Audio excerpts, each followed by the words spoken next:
Yeah, I tried to one-man this new activity this week, and it is not one-manable. What's not one-manable? The dungeon? New activity? No, The Sever mission? Yes. No. The God damn it, I was gonna say what the new world activity? Castellum? open world, yes. Oh no, you can't one-man that unless you're esoteric. Yeah. Oh, Is yeah. your name esoteric? And I saw him trying it, and he was struggling. Can't spell. I figure if he's on the struggle bus, I should not even go close because it's going to run me over before I get anywhere close to it. Welcome to Two Titans and a Hunter, a Destiny 2 podcast. Dedicated in bringing you all the latest information, news, and opinions. This is the best show for new and veteran Guardians alike, where we share tips, tricks, and tools to help you succeed and enjoy playing even more. So with all that said, let me hand you over to your hosts, the Triumph Hunting Titan Nitedemon, the pink-panted pansy Peroty, and your Hunter Master Ranger, Mr. No One Respawns in Real Life! So welcome to the show. I am joined every week by my two cohorts, Peroty and Respawn. How are we guys? How are we doing? All right, I guess. Like I was telling y'all, unless you're, I guess, esoteric, like you said, you can't one-man the new activity. You cannot contain the nightmare. You need to phone a friend. Right? Or five. Yeah. The more friends, the merrier. Are we all Iron Lords now, or is it just me? Just you.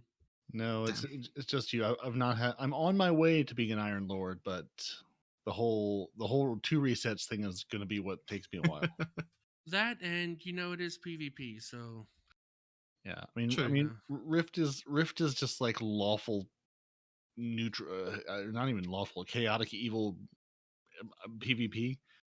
heard almost nothing but negative things about it. They're like, it's not like what Rift used to be. It's way worse. Well, I mean, it involves working as a team, and the first rule of Bungie PvP is nobody works as a team or reses each other.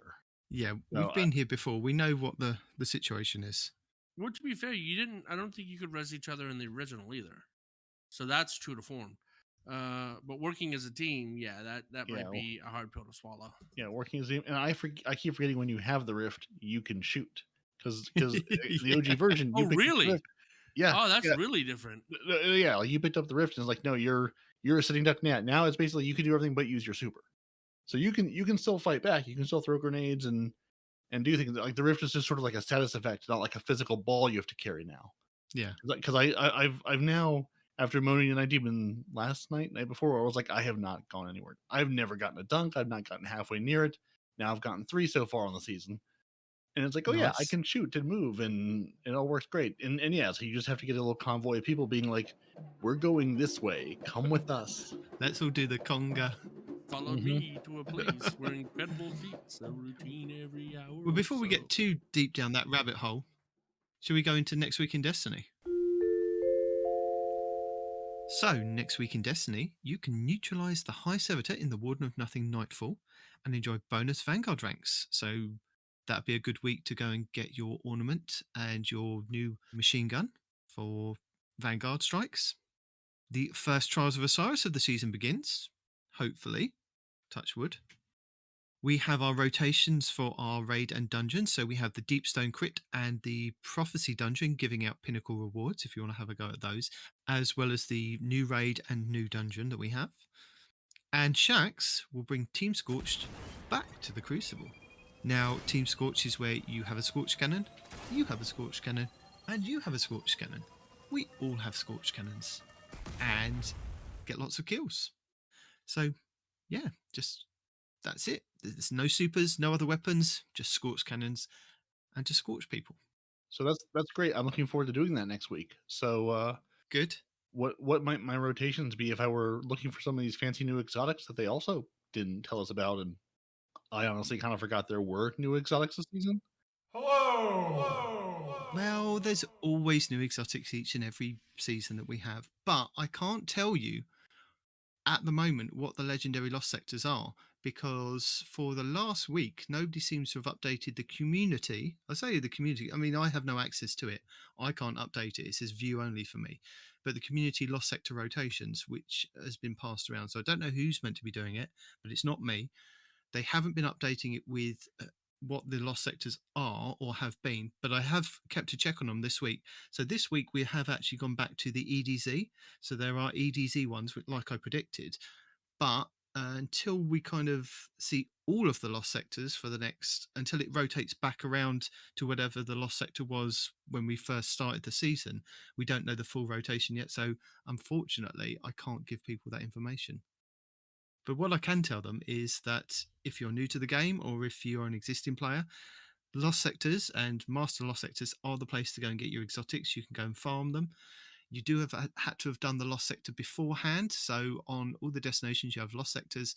If you complete them, they do show up on your mini map as like little archways. Once you've done that, if they do become a legendary lost sector or master lost sector for that day, you can then go into that lost sector, select it, legendary or master.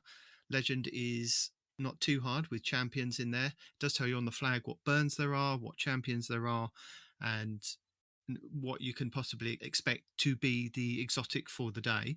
Or the exotic category. Yeah. Yeah, it's going to be arms or legs or head or whatever. It's a category. Yeah. Yeah. Master is a little bit more difficult with more champions in there, and I believe that's 1590. And I think I'm not sure. Actually, I haven't actually done a lost sector yet this season, but I will at some point. And if you haven't got an exotic, they are the best places to go and get. And each day it rotates around, as Respawn was saying. So today, which is what's the date today? Is it the second? So you've got helmets that are up today. We have legs up on Friday, and then arms, and then chest, and then it rotates back around to helmet. So just keep a check on it each day. They do have the Dreaming City listed for on the 6th, but I'm not entirely sure again until we get to that rotation.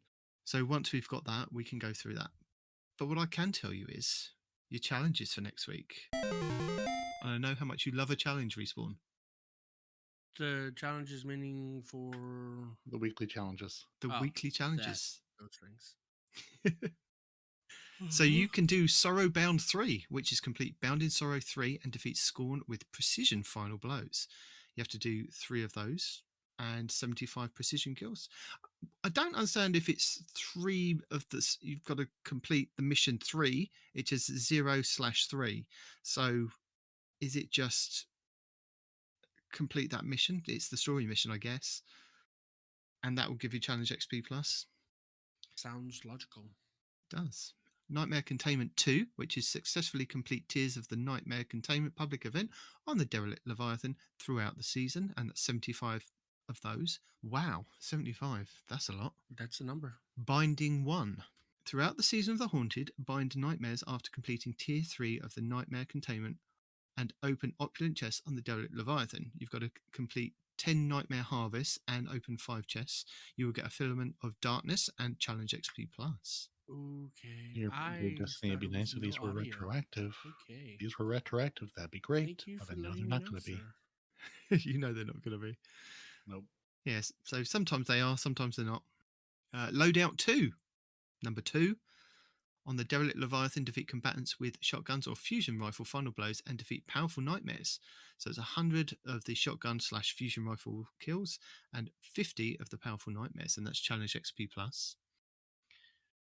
Throne World activities. In the Throne World, complete bounties and earn progress by completing patrols, public events, and looting lost sectors, and that's 18 of those. So that's the Throne World. That's not on the Leviathan. I nearly thought that was the Leviathan, but it's not. I've got to go back and see Finch and pick up bounties and stuff. No. And that gives you challenge XP plus. We don't go there now. We don't go there anymore. That's it. That was over. It had its moment. Power Broker. Reach power level, and I believe that's going to be 1560 by earning powerful rewards and prime engrams. And that's challenge XP plus and bright dust. So if you're already there, that should be retroactive. Good. Mm-hmm. Long-range calibration. Calibrate long-range weapons, pulse rifles, bows, and trace rifles in the Throne World. And bonus progress for lost sectors and 100 of those, and that's challenge XP plus and some bright dust. Is the Gambit one. Primeval Entourage. Defeat Taken in Gambit and bonus progress. Well, you have to save up all your Gambit ones and do them all in one go, because otherwise you get bored of doing Gambit all the time, each week, just to do these. I think we've had 3 weeks and three Gambit challenges, one per week. Exactly. See, so if you do it on the 3rd or 4th week, when they say you get extra bonus, then do it on them. Mm-hmm. So you've got to defeat Taken in Gambit and bonus progress for defeating tougher combatants. That's 100 of those, and that's challenge XP plus and some bright dust. Scorched Earth. Defeat Guardians in Team Scorched. Charge destinations in midair or on surfaces and bonus progress, and 50 of those, and that's challenge XP plus and some bright dust. Ultimate Champion. Defeat champions in any Nightfall strike on hero difficulty or higher, and bonus progress at higher difficulty tiers. And it's 60 of those, and that's challenge XP plus and some bright dust. So do we have Eververse? Have they showed us the great deep secrets of? We do have Eververse, and I can tell you, next week will be a good week to start getting some of your ornaments for the different classes. But starting off with some silver purchases, you can purchase a Seaform Glide, which is your exotic sparrow, for 800 silver. We have the Springtime Scale, which is your weapon ornament for the Aegis Scepter, and that's going to be 700 silver. We have the Flaming Hula Hoop exotic emote for 1,000 silver. Flaming Hula Hoop. Okay. Mm-hmm. Mm-hmm. But for your bright dust, which you can earn in-game, you get access to the N33-DL exotic ship, which is going to be 2,000 bright dust. Looks very X-wingy, but very thin and nimble. So it's an X-wing crossed with a Nubian space fighter. Google that for context. It's another ship. Mm-hmm.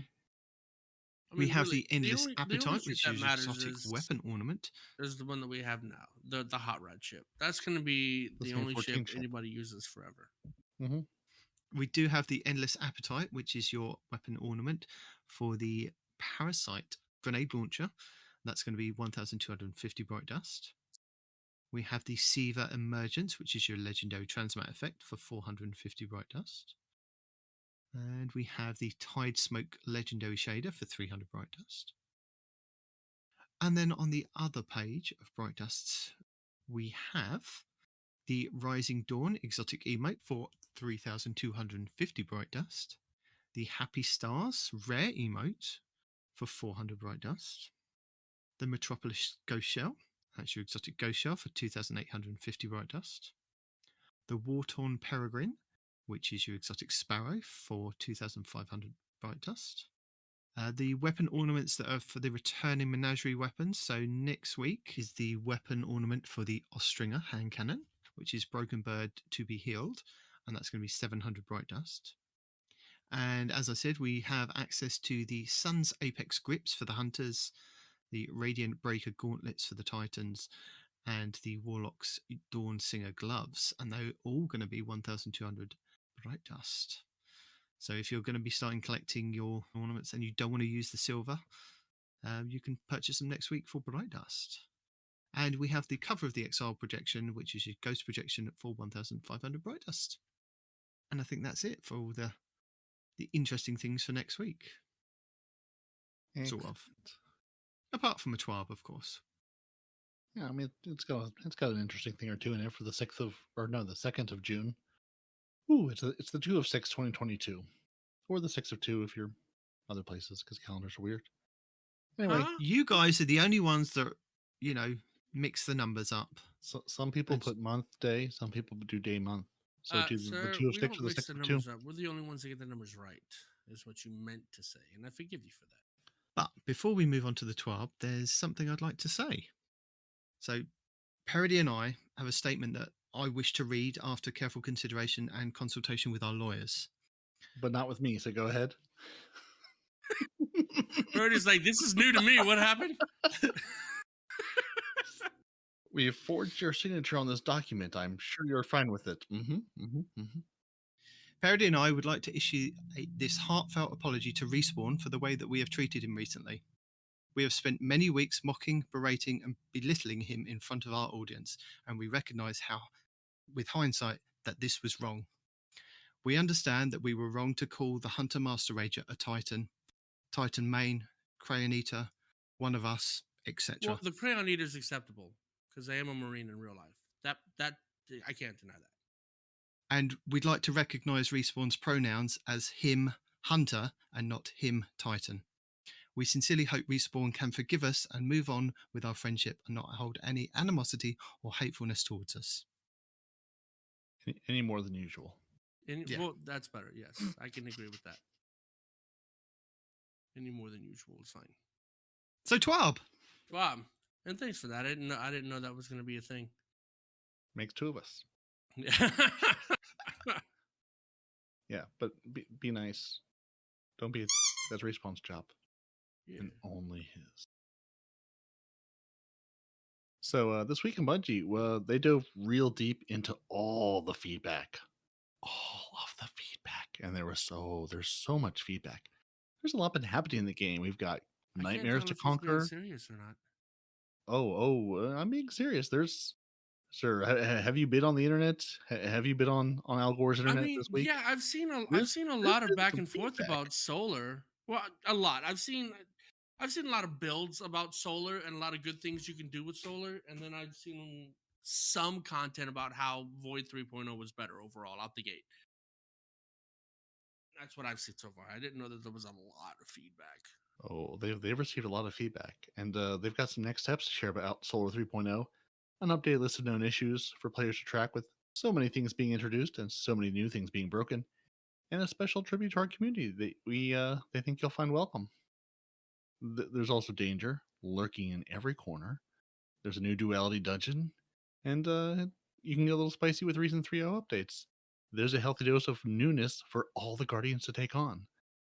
But before we dive into what's new for Solar, let's talk about Iron Banner and Rift's launch and Nidedemon's new Iron Lord title. So, sir, No, I haven't already got it. Oh, I was going to say, how long did it take you to get to this title? And how did you reset your rank twice already? Because that's just... Has there been enough hours in the day to do that yet? Has anyone claimed this title yet? No, and I think the reason why is because of one of the actual triumphs that you need to do to get it. So when we discussed it last week, when we were going over there was only 3 that you kind of needed to do if you've already played Iron Banner, and that was complete objectives in Iron Banner, and I've done 300 of those, so that's done. Sorry, 300 objectives? Yep. You've done 300 objectives? Well, I assume that's 300 bounties. Bounties? No. Or no? Not bounties. That is running with the Spark, killing the Spark Runner. To be honest, I don't actually know what the objectives are, but all I think is it's kill the Spark Runner and defend the Spark Runner and dunk with the Spark. Right. I think those are the objectives. I think what we're skipping over is you've already accomplished 300 of whatever this is. Yeah. And I've also done... To the He's cause. a madman. I've also done Durham's Howl, which is complete Iron Banner matches whilst wearing at least one piece of Iron Banner armor and bonus progress for each piece of Iron Banner armor equipped. I've done 100% of that. So all I need now is the Frostmire's Will, which is completing Iron Banner challenges. At the moment, because it's been a new reset a couple of hours ago, I've done 6 of those. So I've done 2 on each character. So the third one was only released a couple of hours ago. So I should be up to 9 by the end of whatever. And then when they do the last one on Friday, that should be 12 done of those. And I think that's the only one that's going to hold everyone back, because I think it starts off with that you have to do 4, then it goes up to 8. And I think the last one's going to be 12, which means that you have to have done over 2 Iron Banners. And I think that's why the only reason why you haven't seen any Iron Lords at the moment is because, let's face it, it's not hard to reset your Iron Banner rank if you just constantly play Iron Banner. I think I saw... Is this week not one of those bonus weeks? No. No. Too early in the season for a bonus anything. That's fair. No, but the problem is that the complete Iron Banner challenges, you only get 4 challenges per week on an Iron Banner match week. Okay, so if you do 4 on one character, you do 4 on the next character, and then 4 on the other. Maybe maybe it will be completed by the end of Friday. Yeah. So Yeah, grind your I way mean, through if the you've weekend. got children that you can exploit to do this, yeah. Now, Nitedemon, the new challenges in Iron Banner. Where I don't go to the nice Baracus man to pick those up. Where do I find these challenges? And how do I tell which challenges I'm meant to do in Iron Banner each day when I go in and throw my body into the rift? they are on the actual Iron Banner emblem that's on the Crucible dashboard, and it says weekly on it, but it's really daily. And it's going to be one. That's not misleading at all. No, Mm-mm. Okay. So that's when there's I go one every click day for on the little red. Sorry, No, go ahead. there's meant to be one each day from Tuesday's reset. So you've got one on Tuesday, one on Wednesday, one on Thursday, and then there should be one on Friday. And if you can do them all on like Friday through to reset the next week, so you don't have to do them daily like I've been doing them. But I believe it was something like the first one was complete 4 Iron Banner matches with Void or Solar. The next one was 7. The next one that I've just done is 12. Yeah. So yeah, I think I'm at 10 on my. I think I've started on my hunter this time. 10 games, but I need to get to 12. Or maybe it was 3 games. Maybe it was 3 games to start off with, and then it went to 7, and then it went to 12. Something like that, anyway. So just play 3 games with a Solar or Void subclass, and that's it. So that's why you haven't seen anybody with Arc in there as much. So that being the case, right? Have you tried any of Yep. these hot new builds that everybody's got going around for Solar 3.0 in PvP? Because you got infinite throwing knife here, you have infinite throwing hammer, you No. have, you can't kill me because I have so much restoration. Have you tried any of those in Iron Banana? Sort of. I've tried part of Plunder the Booty, one of his solar builds, and I say part of only because I have not unlocked all of the not fragments. The Mods? season I haven't unlocked all the mods yet, so I'm like 2 mods short. Dim keeps yelling at me, going, "I can't apply these 2 mods. You don't have them." But I've applied the rest of them. It's working out pretty well. Like, I mean, it's still absolute chaos, and I swear, the matchmaking goes, let's put you on one team, and let's put the team of flawless unbroken guys on the other side. We're just going to snipe you from across the map. Oh, the new map. We have new map thoughts. I mean, haven't even been there yet. Yeah, the what's that survivability is about? pretty good, but I still feel like Solo 3.0 is just fire. The cleansing fires have come down, and no one really knows what's going on. So no PvP penultimate builds yet? Well, I mean, it's hard to say because Rift is different. Yeah. I mean, if I brought this into Control, I would. Yeah, I'd be having a lot of fun with it. Rift is too different and too chaotic to really know how it's going to perform elsewhere. That's a fair point. I have a feeling it's going to be similar to, probably maybe not as potent as last season's. Slap on the Lorelei helmet and just hang out behind your fire, but there's still a component of that. So that, I think, if you built into that before, it's still going to be really powerful when there's not 6 people chaotically trying to murder you from all angles. Yeah, but that's just it. With Rift, you can't just sit in your sunspot because you got to move, right? You got to move with the spark, or you have to go get the spark. No, you don't necessarily. If you're guarding the spark area, you can just sit in your fire pit. It's also a nice thought that you think people are going to move with their spark runner, toward maybe where the spark runner is trying to go. It's a good thought you had. I appreciate it. No guarding, no protecting the flag holder. Now, did you guys realize? I mean, I say you guys, Peroty, did you realize that if you are the spark runner and the enemy team hasn't seen you, you do not show up on their radar at all as the spark runner? They may see you as a little red blip gone past them, or if you stay clear of them, then you don't show up on their radar at all. You can just run down the side and dunk, especially on that long map. So they don't broadcast who the spark holder is anymore? No, you have to be seen or shot at by the enemy team for it to actually show that you're on the map. Now, sometimes it does get a bit chaotic and, you can see where they are most of the time. But on that new long map, I think, is it Disjunction or something? Yeah. You can bait and switch, so your team can be fighting down one side and you run down the other side, and the enemy think that they've got the spark runner behind them, and if you've gone down that other outside of the map and just come around behind them and dunked them, just completely dumbfounded. I've done that quite a few times. Yeah, you're home free. Yeah, I learned that because I was seeing the spark runner on the other team would be there, and then poof would be gone. It's like, oh, okay, there must be some kind of because it would be like there would be one person engaging him. That one person on my team would die, and then the spark would disappear. And I'm going, well, he didn't drop it. So yeah, so I figured there must be some kind of if you're not engaged or seen, the spark runner's off the map entirely. Nobody knows where he is. So yeah, a number of times my team has gone out to be like, we're here to help you stop they're dunking in our rift. So it's that big long map is you can have some good fun with some misdirection. Again, I've played totally solo all week, and honestly, I've been playing in the main Iron Banner list because I've had better luck. I figure if I'm gonna get stomped or do the stomping, let's do it with other fire teams. Because I swear, every single match, I heard something about a catch-up mechanic. I heard someone mention that. I don't know what that's meant to be. I don't know if that's the we transmit you back every time, but I don't think there's been a single catch-up anything in any game. It's all been I 5 heard to about nothing. that glitch where It's all people been just constantly transmit in and can't play the game. Sorry, oh sorry. oh yeah oh no yeah. Like I know Andy posted a video last night of just you get stuck on a constant transmat loop, sort of like Cade hopping around all over the place. I've had where the spark is just at one point the enemy team scored once on us, and the spark reset, but then nobody could interact with the spark. Nobody could pick it up. Nobody. It was there. It said it was ready, but it was just you could not touch it On for either the rest team of or the just game. your team?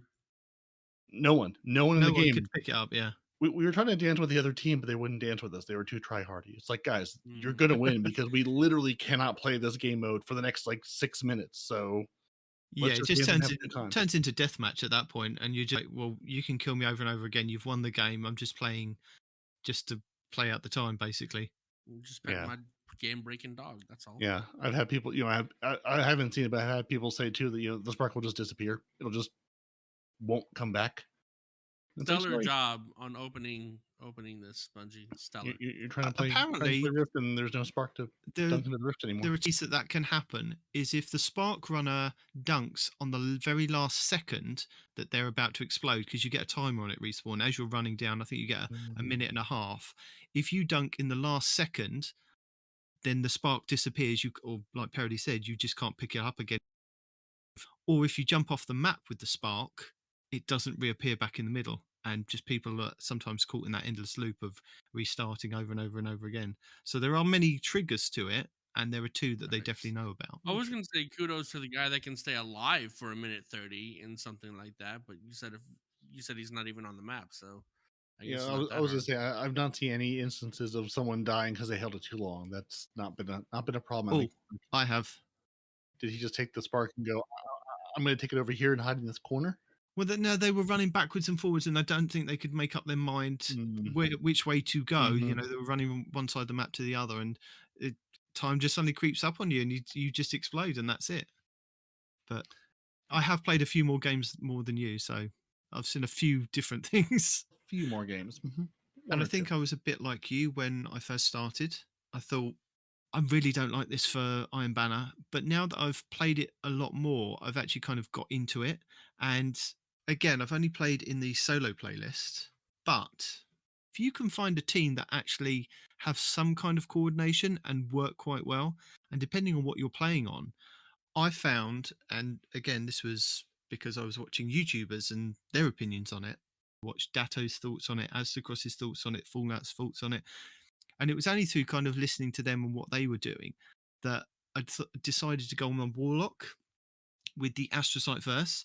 Now, this is the helmet that makes you blink further and faster, and it gives you, I think, decharges. It says blinks further and more frequently, and weapon readiness is quick out of blink, and radar remains up, which is fantastic for being a spark runner.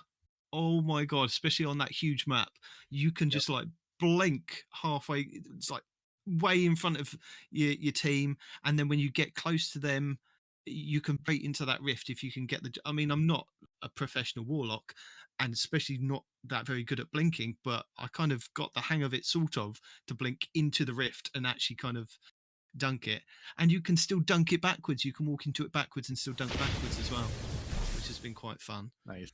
What does that do for you, dunking it backwards? Well, Cool animation. yeah, it's just cool. You just like dunk cool it guys backwards. don't watch explosions kind of thing. Yeah. I put my Just mobility up rubbing- to 100 with the astrocyte first, put blink on, and that was it. I was running all over the place. I don't think I was actually shooting. I was just running with the No. spark. But mobility shouldn't affect how fast you run, unless something's happened that I don't know. No, but if I'm jumping, yeah, Does it give you extra height? mobility does, doesn't it? Yeah, I guess. Yeah. So with blink, it helps. You can kind of blink up and over people and away from people. I always Yeah. thought it was like a set distance or something. But to start off with, I wasn't happy with that big map. But now I'm happier to play on the big map than I am on, say, Bannerfall, which just seems to be coming up and up and up.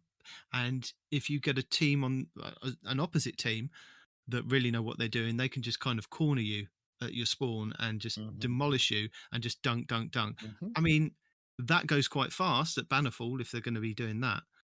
But I Yeah, think That's what I wanted to ask you.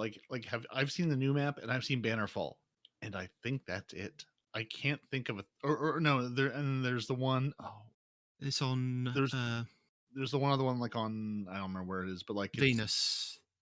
Yeah, can't where remember. where there's a little waterfall and the heavies up like on the top, And the big there. square in the middle, yeah. I Mhm. know what you mean. I Yeah. can't remember the name of it. Yeah. Yeah, I can't. I'm like, but I swear those.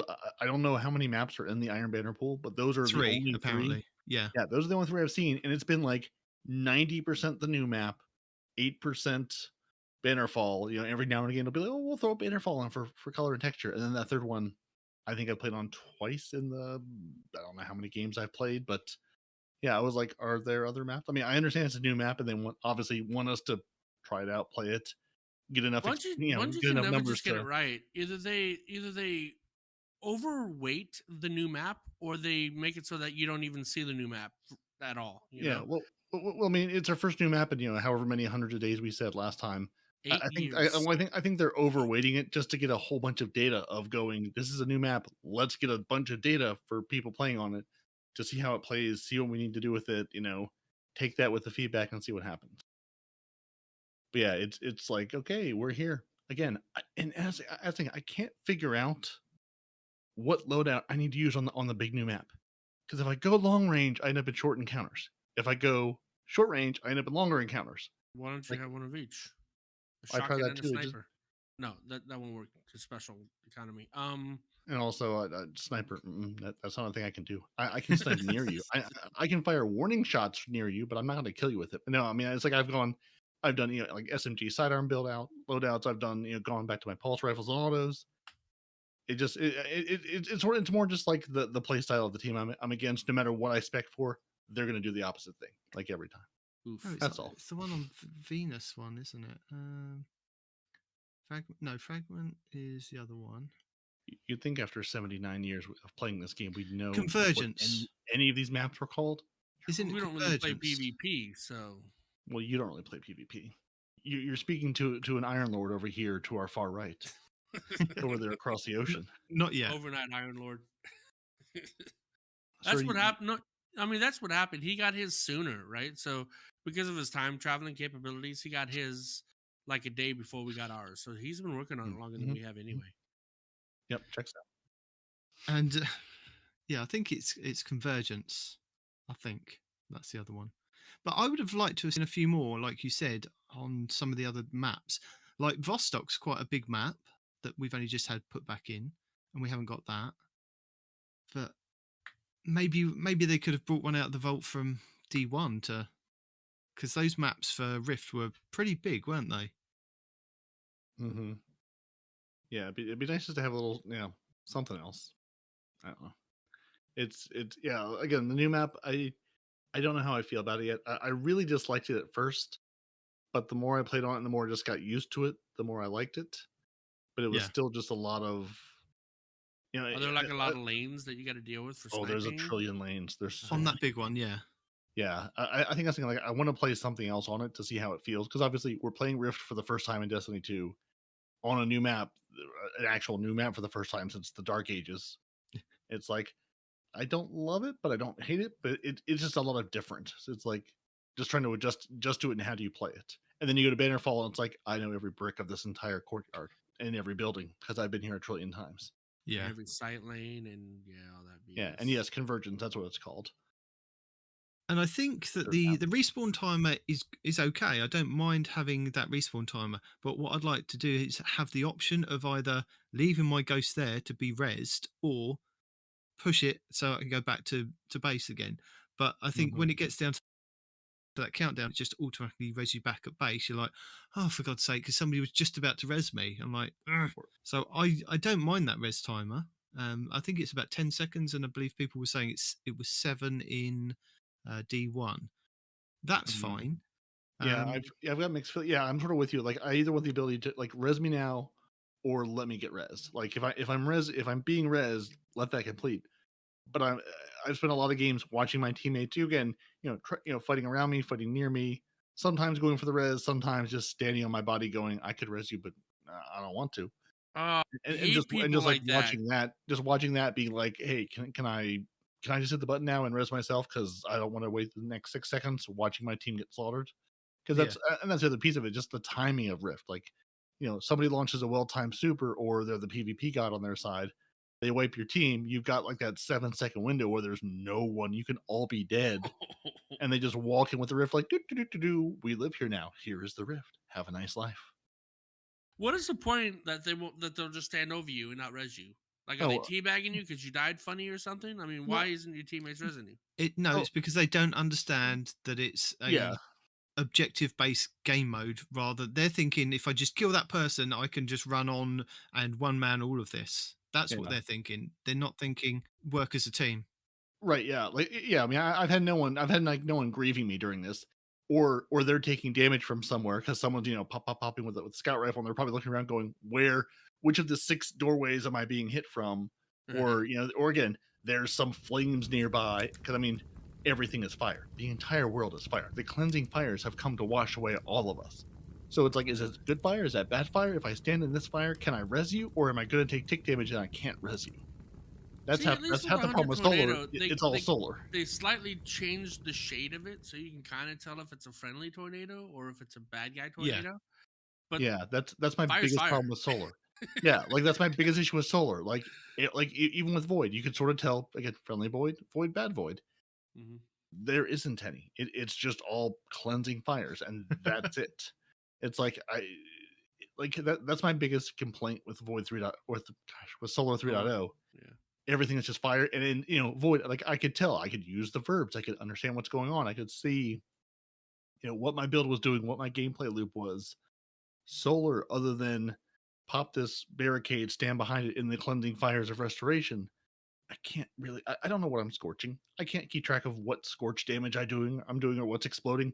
It's just all fire. Honestly, friends are shooting fire. Everyone's using fire. It's like it doesn't feel satisfying at all. For what you just said, you don't know what you're scorching and this and that and the other. Honestly, the best tools for that right now are going to be the Skyburner's Oath and the Trace Rifle. That the end of it gets bigger as you go. But how do I tell what I'm doing? Because it's also scrolling down with the 7 other effects going on in that little bar on my screen. True. But the most important thing right now is Scorched. Almost every one of the abilities in the game has something to do with scorching. You know what I mean? So if you're scorching, then, eventually you're triggering ignition. You see what I'm saying? And then all your ignition stuff kicks in. And then passively, at least on a lot of these builds that I've seen, you're just getting restoration. Like on the Titan, I'm using Skyburner's Oath, and every time I hit somebody with Scorched, it triggers restoration ×2 for me and nearby allies, right? And all I'm doing is shooting. I'm not even killing them. I'm just shooting them with the Skyburner's Oath, and it's triggering the restoration because they're scorched. So basically, Scorched is the most important thing this season that I've seen so far. So if you can get something that scorches, which is basically, like I said, only the Skyburner's Oath, next to nothing. The Prometheus Lens is another one. Yeah. And then there's like a heavy that does it too, but I can't remember which heavy does it. No, there's 2 specials. There's 2 specials, and then the Skyburner's Oath. I forgot what the other special was. Sorry. But that's it. Those are the only weapons that cause Scorch. So if you have one of those 3 on, like I said, I use the Skyburner Zelda because infinite ammo. You know what I mean? And when you hit fire, you have an explosion on top of that. So AoE, infinite ammo, and everybody's being scorched. So that's usually the best weapon to use. And I've brought that weapon through multiple builds, and it's just really good at triggering AoE scorch. So yeah. Yeah, honestly, weapon wise, I've been swapping back between the Yoton that has a catalyst now, the Trespasser that has Jotun. a That was catalyst. the other one. Thank you. Okay, yeah, yeah. I mean, honestly, I've been switching between the catalyst, working on the catalyst for the Trespasser and the Yoton. So I was like, I have things, I have catalyst, or going and seeing what weapons I need to go get kills with. Once you complete the catalyst for Jotun, that will also cause scorch. For some reason, only with the catalyst does it cause scorched. Because they didn't want the fire version of Telesto, I guess. No. Sure. I mean, the toaster's not that bad. I mean, it's only ever been, hostile in PvP. So I've been using a combination of that Peace of Mind pulse rifle for my primary, and then like a submachine gun as my secondary. And I pulled out I've got an old Hero's Burden, which was the submachine gun that's now been reissued for the Iron Banner. I believe if you have to get to rank 15 or 16 to get that. And the Wizard and Rebuke is the fusion rifle that's now come back. So I've got an old one of those, which has got arc. Void. Mine one's Void. It's got. So why are you using Void in a solar build? Or you're not using a solar build? Well, no, I'm just using it because it was a good weapon. It's got moving target, ricochet rounds, and it had a range masterwork on there with dynamic sway. It seems to be the only 900 RPM submachine gun that has a 20 impact. All the rest of them I've got 15 impact. The range on it is 74 and the stability is 50.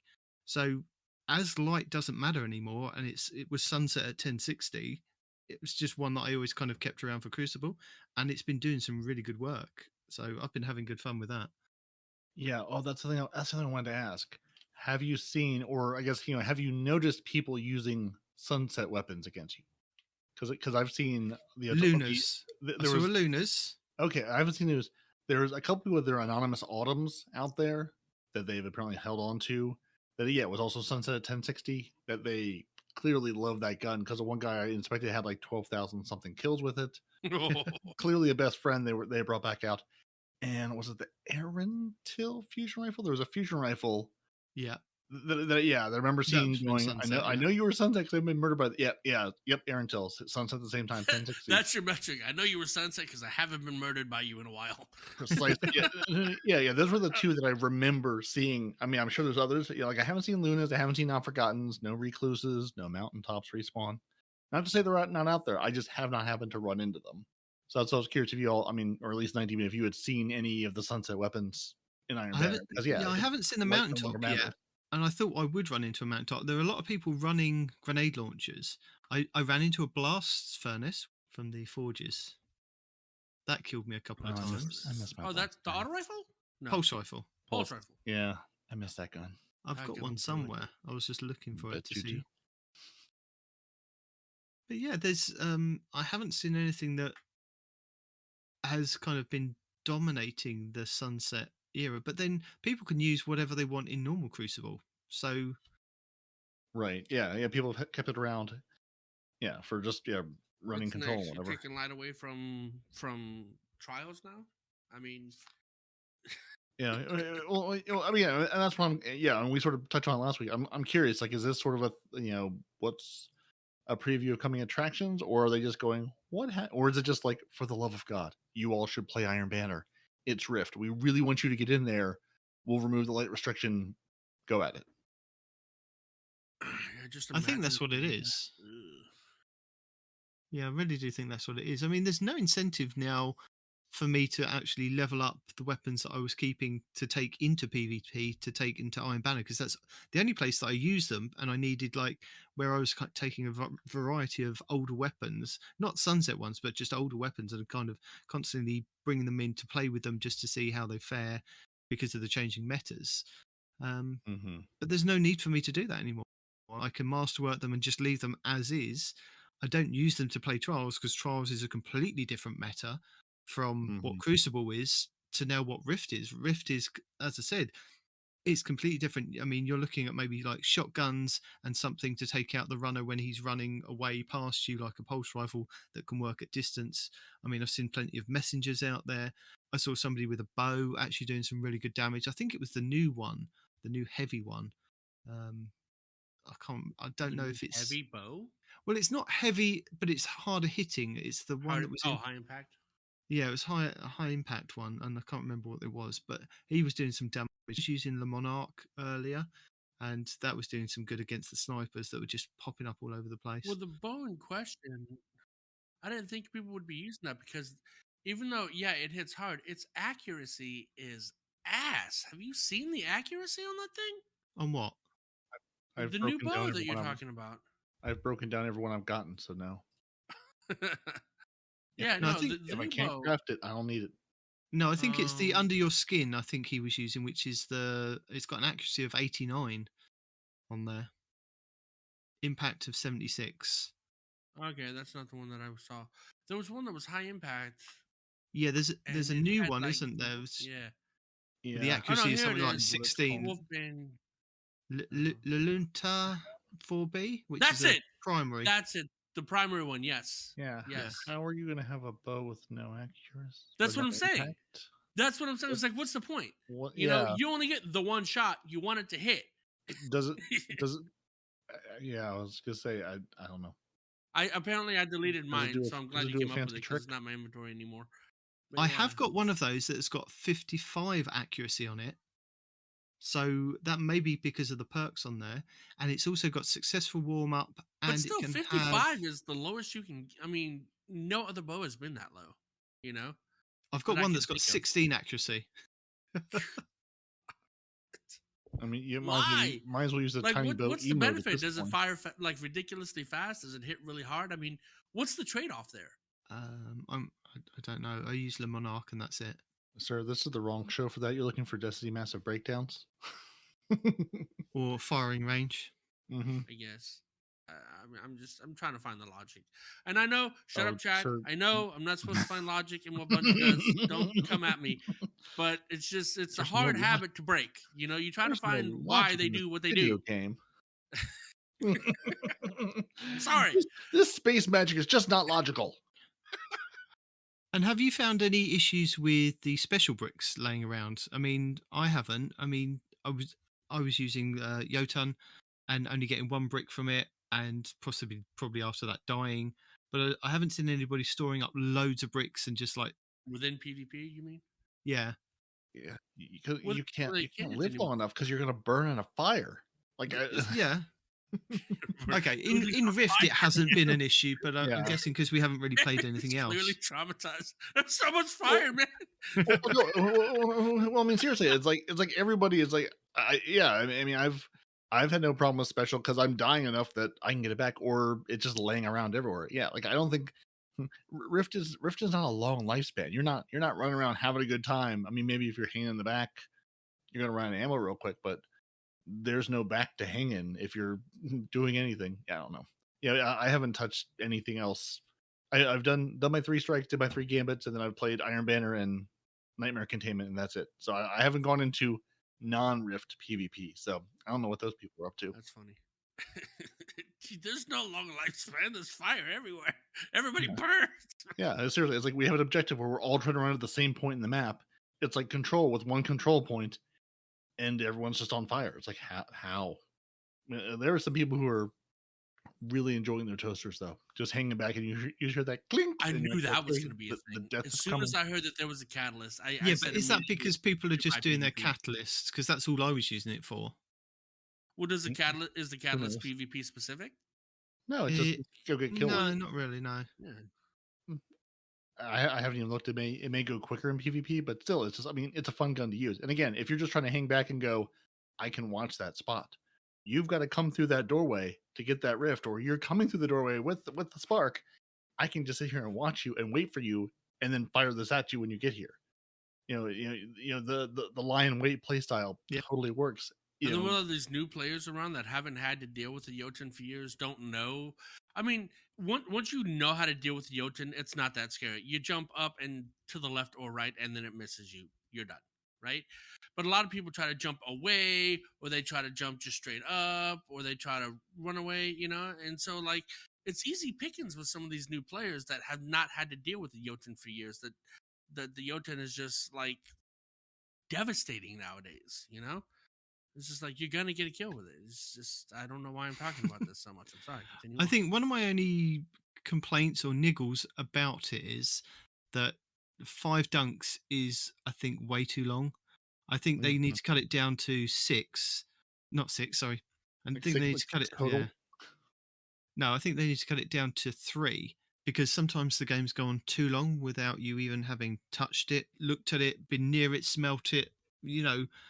Then you just want a kind of version of mercy just to get out of there. You don't want to have to sit around and wait another 2 minutes to, hopefully see if they can fight you off to get another dunk and like just prolong the agony for the next 10 minutes. It's like, It please, lasts that long?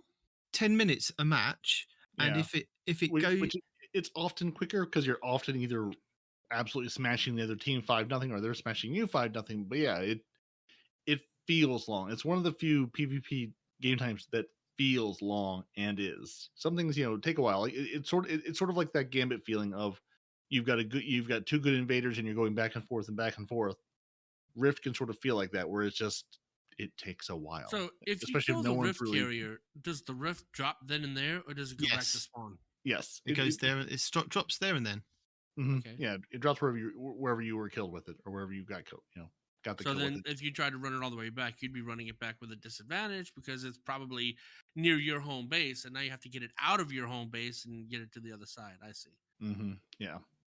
All right. But sometimes that comes as an advantage because by the time they've got to your base, you've kind of slowly picked them off as they're coming and trying to, if you leave somebody up, they're trying to respawn the others and then they're back with you. And it's literally a conga line. You're running, they're all running behind you and nobody's at their base. So sometimes it can work as an advantage that you're just all in this long conga line. And if you can get to their spark before them, you're away. But I think when it's going like, I don't mind it being competitive and it going like 4-4, and then it comes down to the wire who can dunk that 5th time. But the games haven't been like that. I think it would be a lot nicer if 1st to 3. That way, if somebody dunks twice and then you've got a chance to come back and dunk the 3 yourself, or they've just outclassed you, they dunk 3, that's it, game over. I think it would only be short games at that point. But I think what they're doing at the moment with it just being 10 minutes or 5 dunks, it just goes on for too long. Yeah. I mean, they could keep it at 5 dunks, but maybe lower the timer. Like, have you had a single close game? Yes. Okay. You're asking a silly question here, aren't you? Well, no. I mean, I was sort of asking because Why is it a silly question? Well, no. I mean, I was You've sort of played a lot of games. Yeah, Sorry, but I've got a lot of how answers it's for you. heavily one way or the other. Yeah, fair point. I mean, I think I've played about 25 games or so, give or take. I'm just trying to look at the post game Carnage report briefly, just going. I mean, I think 3-1 was the closest game we had. Most of them were 4-0, 5-0, 3-0. No, I mean I've had most of them like it's lopsided. It's either 5 of one or 5 of the other. But I have had a few games where it's here, one dunk there, one dunk here, one dunk there, and it's just gone back and forth, and it's been really cool to actually be part of that. That sounds fun. Yeah, that wasn't too bad. I've had a couple of games that have gone to time or extra time where we've all got the same points and it's come to the end and it's just gone, here you are, there are 3 sparks across the map, go for it. So the what's the word I'm looking for? Overtime is multi-ball. The overtime is you got 3 of them, run after them, grab them, hurry up. Yeah, there's one in the center, one to the left, one to the right, all in the like middle of the map. So it's just a free for all. Whoever grabs it as quick as they can and gets it past the opposite team to dunk wins. That's what I hear. I've yet to actually see that. I've only seen videos of that and screenshots. Just heard rumors. I heard once upon a time. I heard you can have a tie game, but now have you been playing in freelance, in regular Iron Banner Night Team, or a little bit of both? I played in just freelance. I played one game in the main Iron Banner, and it was against a 6 stack, and we all got teabagged. So That was fun. Very good. I thought, Yeah. I mean, that's- saying that, I Yeah, have been I get teabagged banned. in the solo playlist as well. So Mhm. it just depends on who you're playing against, I guess. And here they go, banning me for inappropriate conduct, and you're getting teabagged all over the place. I don't think that's fair. Not that you would ever do such a thing. No. So, I mean, as we've been saying, Iron Banner's Rift is making waves, and Bungie then goes on to reiterate how Rift works as an objective-based crucible mode with a huge focus on objective. Teams will have a goal to take the spark from the middle and into the base of the enemy team and dunk it. One dunk is 1 point, first to 5 points, or time runs out, wins, as we've said. I'm not going to rehash, all of their, hey guys, here is how this works, because we've talked about it, and if you've played it, that's how it works. Again, if you played in D1, you can shoot while you're holding the spark. That's a nice change. Res your teammates, and when they go down and you res them, they get to come back what into can you the do with game. your teammates? Say that again. I don't think that was clear. You can do what with your teammates? It's very similar to Gambit. You can walk up to them and then hit the little button to bring them back to life, and then they can continue to help you in the objective-based game mode where you're playing. And they do. I love this whole sentence that's bolded. There are no points for kills, just for spark dunks. So playing the objective is key. You can get lots of kills. You can feel real good about yourself. You get no points for it. You get nothing for it except you can pat yourself on the back and go, look at me, I murdered lots of people and we still lost. So have you noticed a bunch of people just getting kills and that's it? Oh, absolutely. People play Iron Banner Rift like they played Iron Banner Control. They saw the Iron Banner and got to that colon and then just stopped reading. Yeah. And said, this is Clash, right? We play Clash? This is all Clash? Yeah. Okay, good. It's Clash. Even better, this is Rumble, right? We're just playing Rumble with, a different guy yelling at me. Probably. That's what's going on, right? A different guy yelling at me. Now, as I said, I've watched quite a few videos from a lot of the content creators this week, mainly about their feedback about Iron Banner Rift, and there was a couple of good builds that were mentioned in there, and one that you might be interested in, Respawn, is the Titan helmet, the Precious Scars. Now, this is the one that looks like Mum's Broken China that Peroty absolutely detests. This has been an amazing helmet. Such an ugly exotic.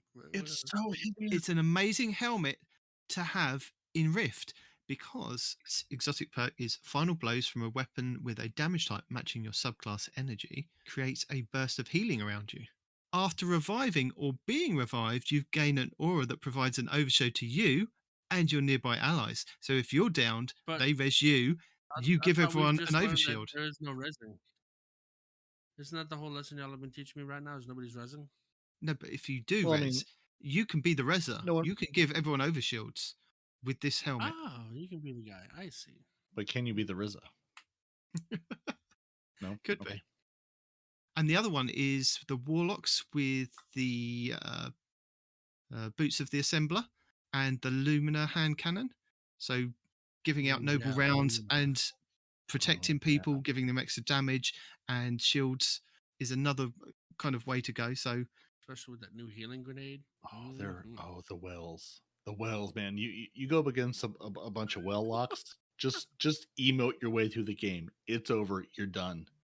We played a team that was had at least 3 separate well locks, and they were just like, we own this part of the map. This is our home now. You can res. You can go over here. You're gonna die immediately. But the Precious Scars, I've seen people running it like I've actually seen it in the game, and I'm going, you're not wrong. And I think everyone I've seen has the stupid ornament that make it or to make it blue looking, so it really looks like Mom's Broken China. It's beautiful. I love it. So you prefer that over the Lorelei Splendor? Well, I'm saying if you're going to work as a team, then yes, I would go with that one. Do your Lorelei wells heal your teammates or just you? Just you, I think. Not wells. The fire pits. The sunspots. I think it's just you. But again, it's hard to tell whose fire is whose. I've made good use. I've sort of been playing with the Lorelei like people are playing with the Precious Scars. I'll run to a spot, throw the wall down, stand in the cleansing fire to get the res. So sort of the same idea, probably less effective. Yeah, I have no Ooh. idea if the people I'm resing or my friends are getting any effect from it, but I'm nice and warm in my sunspot. Oh, the other And that's one what matters. that people have been talking about is the one with the new Warlock boots, which is, I can't remember what they were called. Do you remember what they're called, Respawn? The Warlock boots, the ones that you're empowering with to also heal? No, is it that one? Rain of Fire? No, this is the one that you were talking about last week with The new one. the new ones that are out this season. So Okay. it's got Soaring Fusilier, and it's air dodge, reload all of your weapons, improves the airborne effectiveness of fusion rifles and linear fusion rifles, and final blows with these weapons make you radiant. Now, what people are doing is pairing that with what kind of fusion rifle? A Vex Mythoclast. Yes, they are. Oh, yes. They burn you down like you don't exist on the map. Yeah, I saw a build that's got the Vex Mythoclast, the new 3-round burst, heavy linear, and then they had like the fusion rifle that we have now that's frozen, that's in the primary slot. So they had 3 fusions, and they were just airborne constantly, throwing out the little snap things and the bombs and just killing everybody. I mean, it was the definition of an AC 130. They just stay up there throwing bombs, throwing the finger snaps, and killing everybody with fusion rifles. It's disgusting. So It's your terrifying. your finger snaps remind me of a tiny little niggle I have about Solar 3.0, which Just is a tiny one. just we got a really nice animation with like you throw your barricade out, you throw the shield down with the Void 3.0. I like that. Where's my cool animation with the Solar? I mean, maybe just the Warlocks who got the cool animation this go round. But honestly, the first time I threw my barricade out, I was like, I'm gonna get a cool animation like I did with the shield with Void.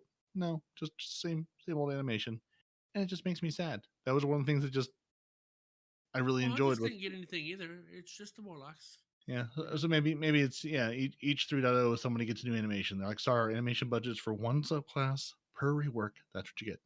But that said, I mean the finger snap is phenomenal. So Sure. great job. The one that I'm looking at playing is it's Astacross specific video. He's named after an anime character, and basically Mustang? just all about the finger snaps, dude. Because there's one where you have like infinite grenades, and that's fun and all, but it's just something about that finger snap killing a bunch of ads in front of you every time you do it. Yeah, I put that build in last week's videos to watch. Yeah, that looks like it's gonna be fun. I don't know if it's like as much damage as all the grenades, because somebody told me, and I don't know how true this is. If you hit them with one grenade, and then you hit them with a second grenade, they're not taking double damage. They're still taking one grenade's worth of damage. So having multiple grenades isn't really helping you. I think that's PvE damage, isn't it? So when you throw like 2 solar nades on a boss, if you're a warlock and you had the sun bracers on, if you managed to kind of just constantly throw out those solar grenades, it would only give you the tick damage off of the first grenade. The other 2, 3, whatever you threw out, weren't giving that boss tick damage. I think somebody worked that out, like Error or Esoteric. Somebody that does those kind of videos was like, no, this isn't how it works. And that's what I was saying. So you have infinite grenades, cool, and you have the ones that spout lava, which is also cool, but you're not getting extra damage. That one grenade is doing the damage in that area. The other ones you're just kind of wasting unless you're throwing them in different areas or whatever. Yeah, I think that's the idea, is you throw them different areas, especially like on a Leviathan. Yeah, but that finger snap, like with the build that I was looking at, the finger snap, while you're in air, generates its own. It's a feedback loop, right? Because it scorches enemies and ignites them. And while you're in the air and you scorch enemies, especially with as many as you can get with that radius of the finger snap, you get a lot of melee energy back. You know, and if you run out of melee energy, you throw a grenade, and that scorches people, and that definitely gives you melee energy back. And then you get the 2 melees with the bird gauntlets. I forgot what they're called, right? Claws of Angara. Thank you.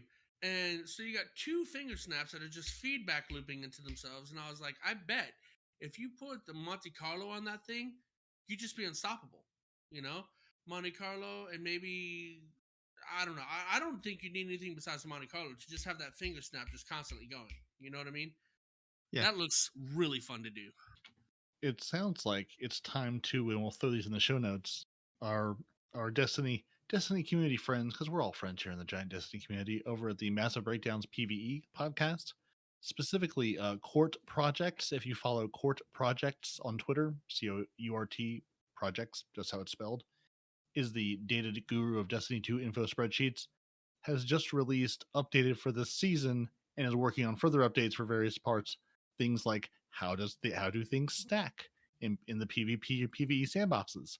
What Ooh. buffs work together? What buffs don't work together? With lots of pretty pictures. So I threw a link into our show notes, and we'll throw it into the show notes for the show.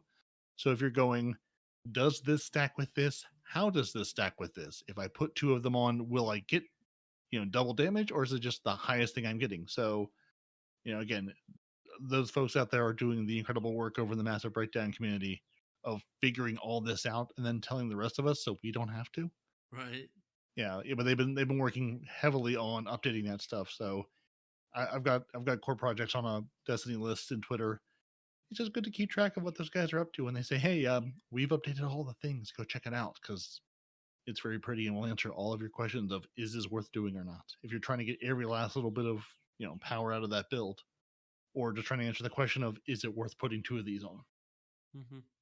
Speaking of getting power out of a build, you brought something up that I'm just thinking about now, and I might be wrong. But Void 3.0 and Solar 3.0, they've made it really reliant on killing mobs, right? It's just mob killing, feeding back into your skills so you can continuously kill mobs, right? It's all about that mob, god mode feeling, right? But in Void 3.0, the Hunter Tether was really the only thing to get a buff for like boss damage, single target damage. And then now the Blade Barrage is basically the best thing for single target damage. So why is it that they're focusing more on mob clearing and less on boss DPS? Because one of the most important things is boss DPS at the end of a dungeon, at the end of a raid. You got to have a way to just delete this boss, So are they just leaving that to the weapons? You don't really need skills like Golden Gun anymore or the Thunder Crash or anything like that. We'll give you weapons to do boss DPS, but as far as skills go, we're just going to leave that primarily mob clearing. I mean, did you notice that? I would argue the exact opposite, that Really? I spend much of my time clearing mobs and different activities and far less time melting down bosses.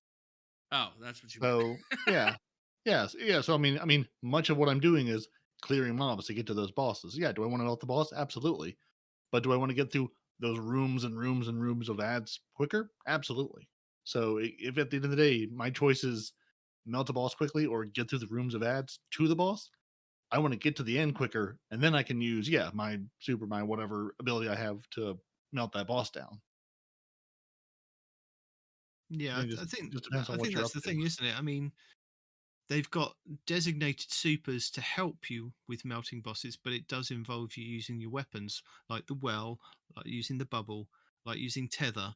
Yeah, Although but the as far big as tether, I'm not like the multi tether, but other ones are kind of just mob centric. It's just like you yeah, take out waves and waves of mobs, or you take out a champion, because those things are designed that maybe Mhm. one super can take out a couple of champions, and then you've got the boss to kind of then focus on, which is what we're kind of seeing a lot more of these days. Is that you go to like the Grandmaster Nightfall, it's not just the boss in the room, it's a bunch of ads and it's champions. It's like, I've got to deal with all of this. What am I going to use my super on? I'm going to use it on those champions, get them out of the way, then burn down the mobs, then focus on the boss. And when all done and said, is that I've only got my heavy and my primary and my secondary to actually delete the boss, unless it's a bubble protection kind of thing.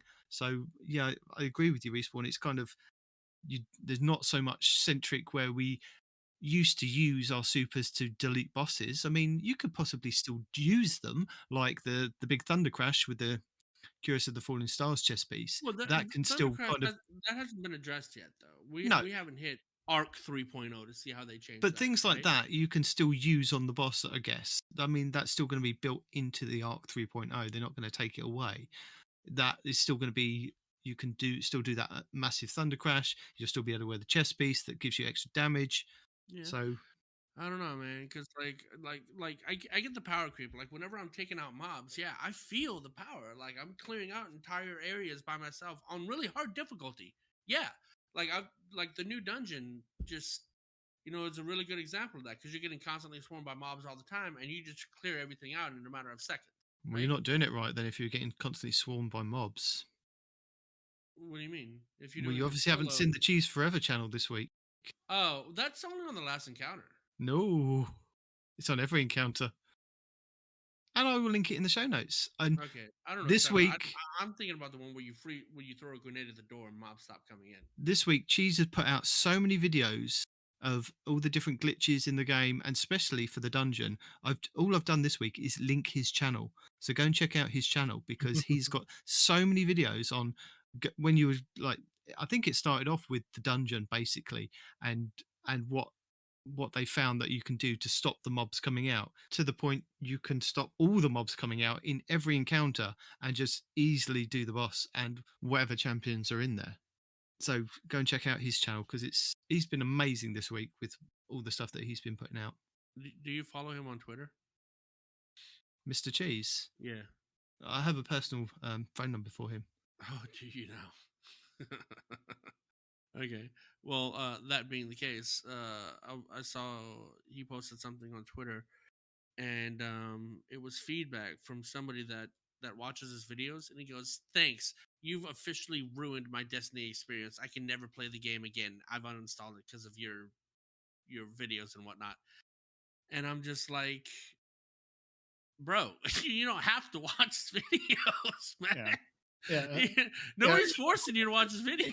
He doesn't force people to type in X plus cheat equals this. It's in the game. He's just showing you what's in the game. Yeah. Yeah, but I saw the response, and his response was basically like, "There are other games. Go outside. Do something else." Like, no one's duct taping you to the chair saying play Destiny and watch my channel. There's I can't remember if that was I saw another piece of feedback this week. It's like, and I want to say it was one of the community managers, but I'm not sure. It was basically saying, or I think it was retweeted by one of them, basically saying, if you're playing games professionally, if that's your full-time job is to play games professionally, there is no game studio that's going to make enough content to keep you satisfied every single day. Agreed. It's not going to happen. They are not there to serve you. Play other things. Go outside and touch grass. Go outside and stare at the sky. Play one of the very many other games that are out there to play.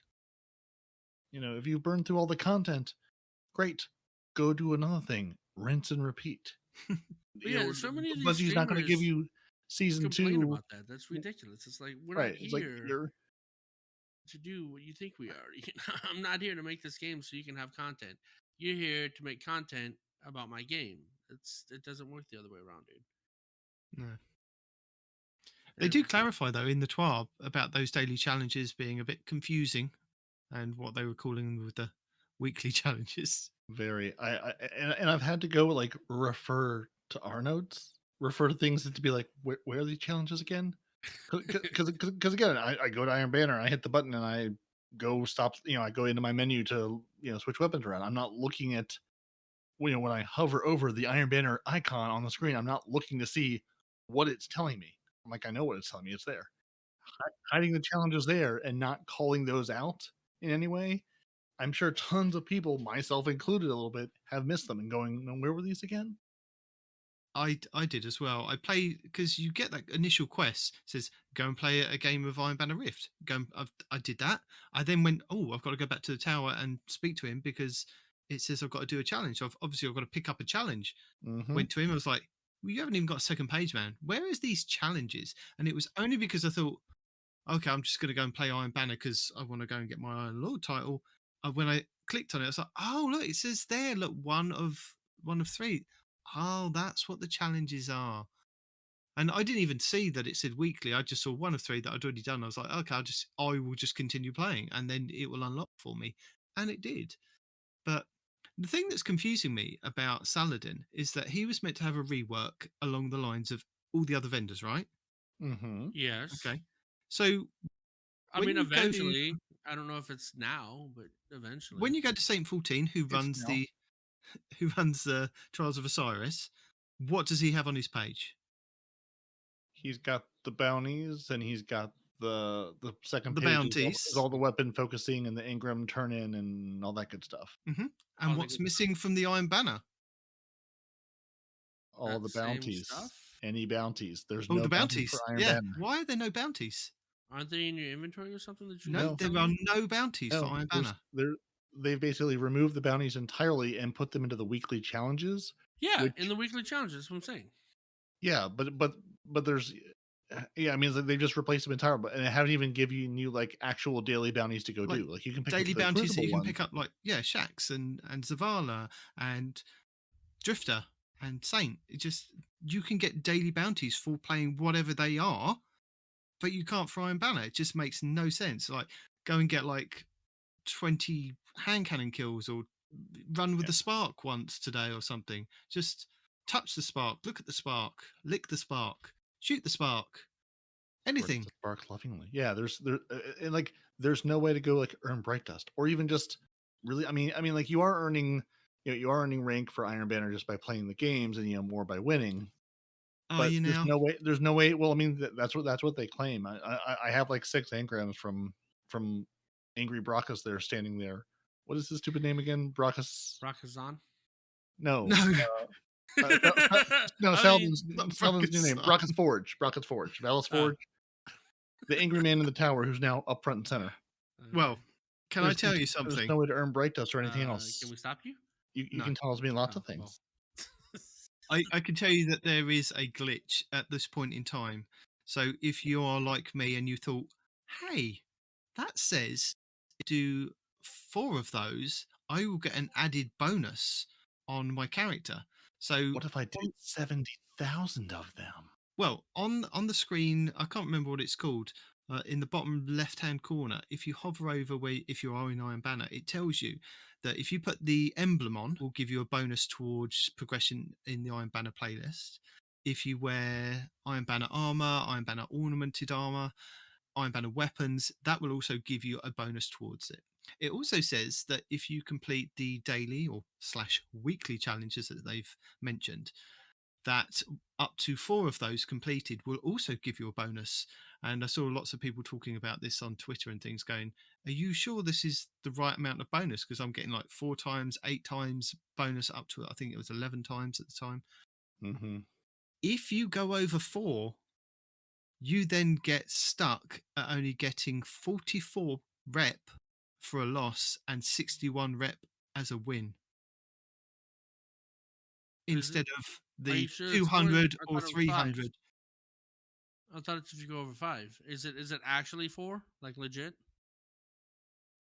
Well, if you go over 4, I do it further down below. I bet they have exactly some details about this. Oh, they probably do.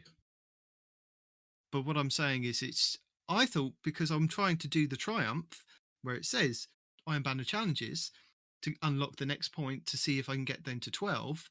I thought, well, I've got to do this on all 3 characters to actually unlock it. So I just jumped from one character to the other and was just doing the daily challenges, thinking that I was unlocking that. And I'm now kind of stuck at getting 44% towards a loss and 61% towards a win.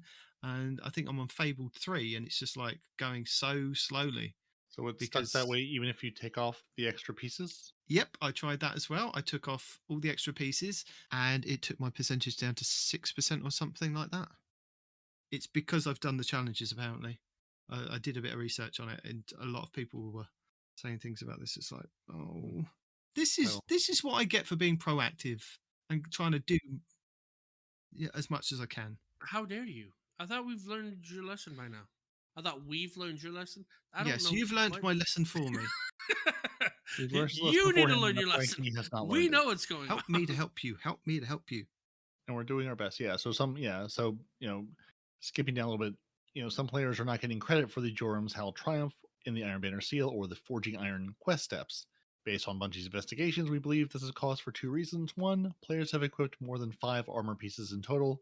This can be caused by wearing the Iron Banner armor while having universal ornaments made from the Iron Banner armor equipped, which can double the amount of armor being worn, which was a question we had last week of, if you put an Iron Banner ornament on Iron Banner armor, what's going to happen? And it turns out, well, we thought about it. Not either Bungie thought about it and didn't fix it, or it was on the list of we'll get around to this at some point. We had other things to do. So yes, you can have 8 or 10 or whatever pieces of armor with the ornaments on it for an Iron Banner, and it counts as 2. And the game goes, no, there will be absolutely none of that. You have 5 pieces of armor. If your number of armor pieces is greater than 5, something is wrong. So you lose, you get nothing. Good day, sir. Yeah. And the other, of course, we couldn't expect them to fix that before it went live or anything. but yeah, that's not the thing that I was talking about. That's one of the other triumphs which I've already completed. But one of the biggest niggles that Can I've y'all got. stop saying that? What? No, it's a valid word. We like it. I know it's a valid word, but it's just so close, man. Y'all are Really walking that line, and it's. Okay, Anyway, sorry, continue. I was really confused about what you were talking about then. Okay, one of the Things that bug you. things that bug me There you go.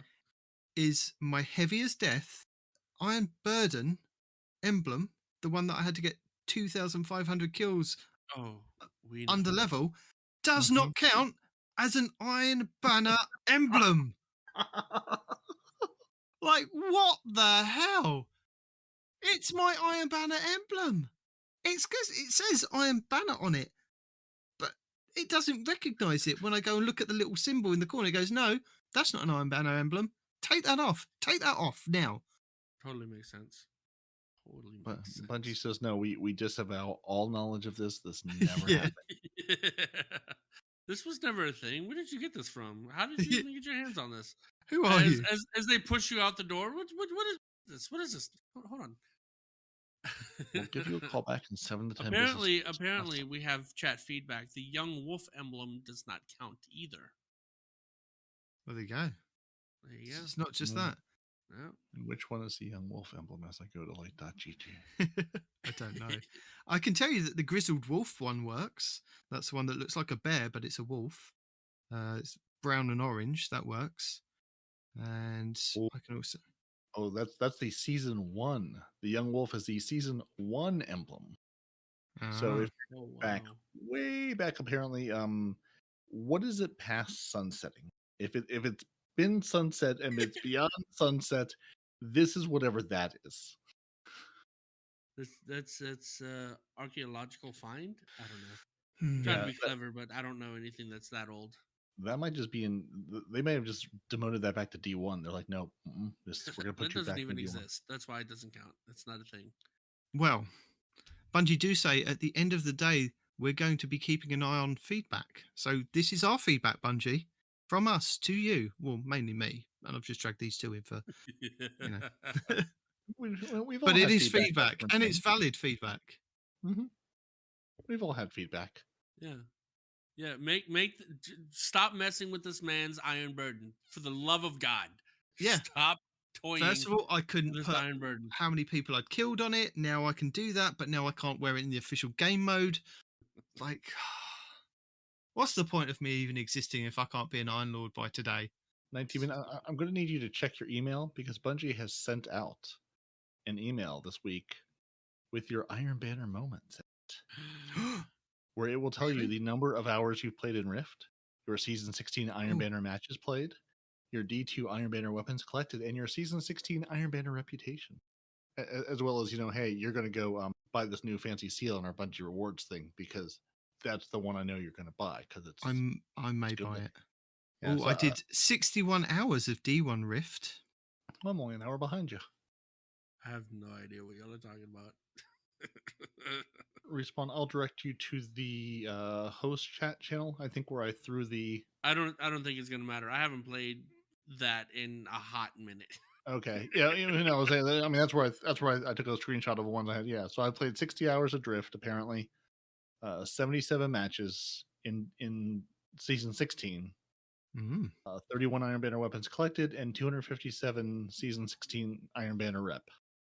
See, so, I want to know the stat on when you guys turned in all of your tokens, right? Because I want to see tokens deposited. Well, that's what he's just told you. Would have been how many tokens he's turned in, because I already turned mine in season 14 and 15, so I only had a couple in like the last season, so that's why I was only at 86. Mm.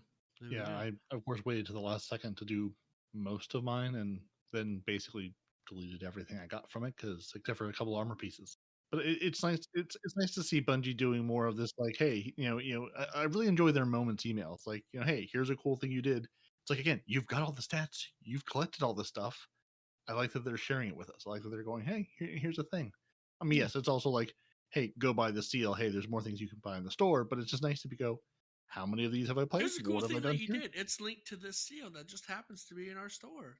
Exactly. You too can have this cool wolf seal. Go buy it in Bungie.net/rewards. I may just do that. You may just Oh. do that. I'm pretty sure AZ would do that. AZ apparently is the pin collector. I think it's him who's got all the hats with all the pins on them, which really sounds uncomfortable to wear with all the little. Doesn't matter. Anyway, we're gonna go ahead and jump forward to my respawn report roundup. I have Ooh. something else I have to do here in a few minutes, so we're gonna Got a jump to couple that of right quick and knock things that to out. You knock it out.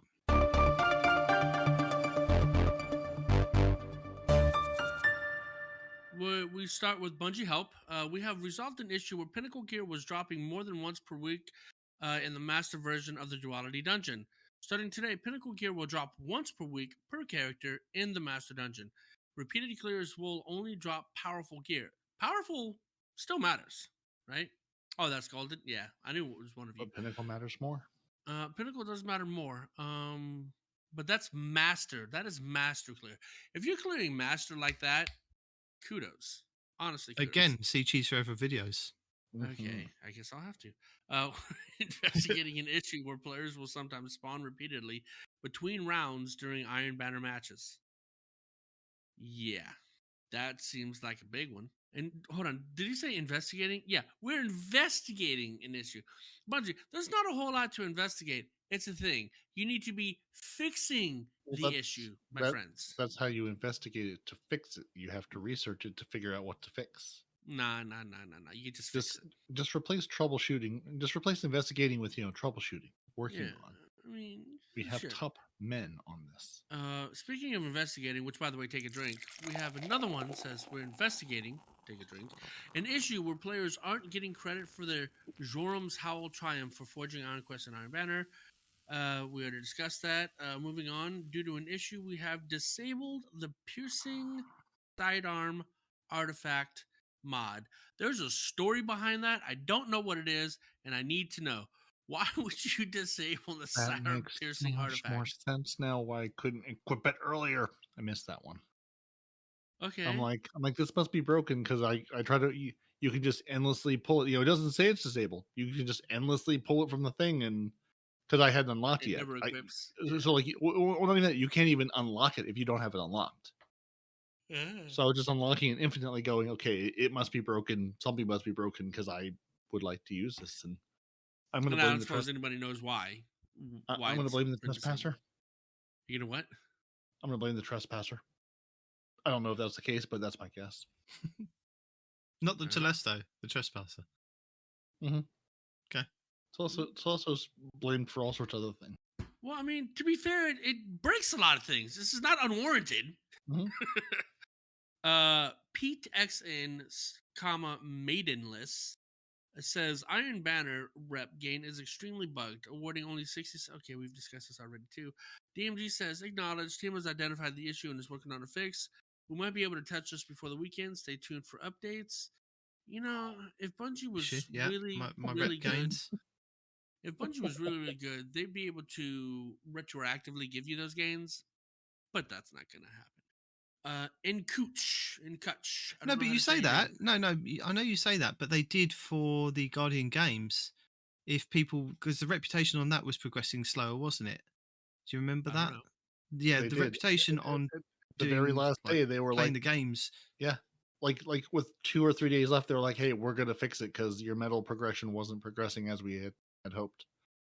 Yeah, but suddenly I went to the tower and all my treasures were there for me, and they'd been so slow beforehand. So they might do it with Iron Banner. Yeah, maybe. I don't see it happening, but we'll see. And Respawn, but before you go to answer your question, it was disabled because when paired with a sidearm weapon that has a armor-piercing rounds, it lets you shoot through walls, barricades, and Titan bubbles like OGD1. So, and there's a video I'll stick in the report of showing, it shoots through everything found by Zworth, aka Z. I just Yeah. no, So, in my brain. so it wasn't Taskmaster with all the sidearms going, no, we murder all the things. In my mind, I see the spark carrier running towards the team's dunk, and you have a Titan that pops his bubble right there, saying, "All right, yeah, come at me." He just pulls out a sidearm and just shoots the Titan. Guardians out. Because the Titan can't shoot back.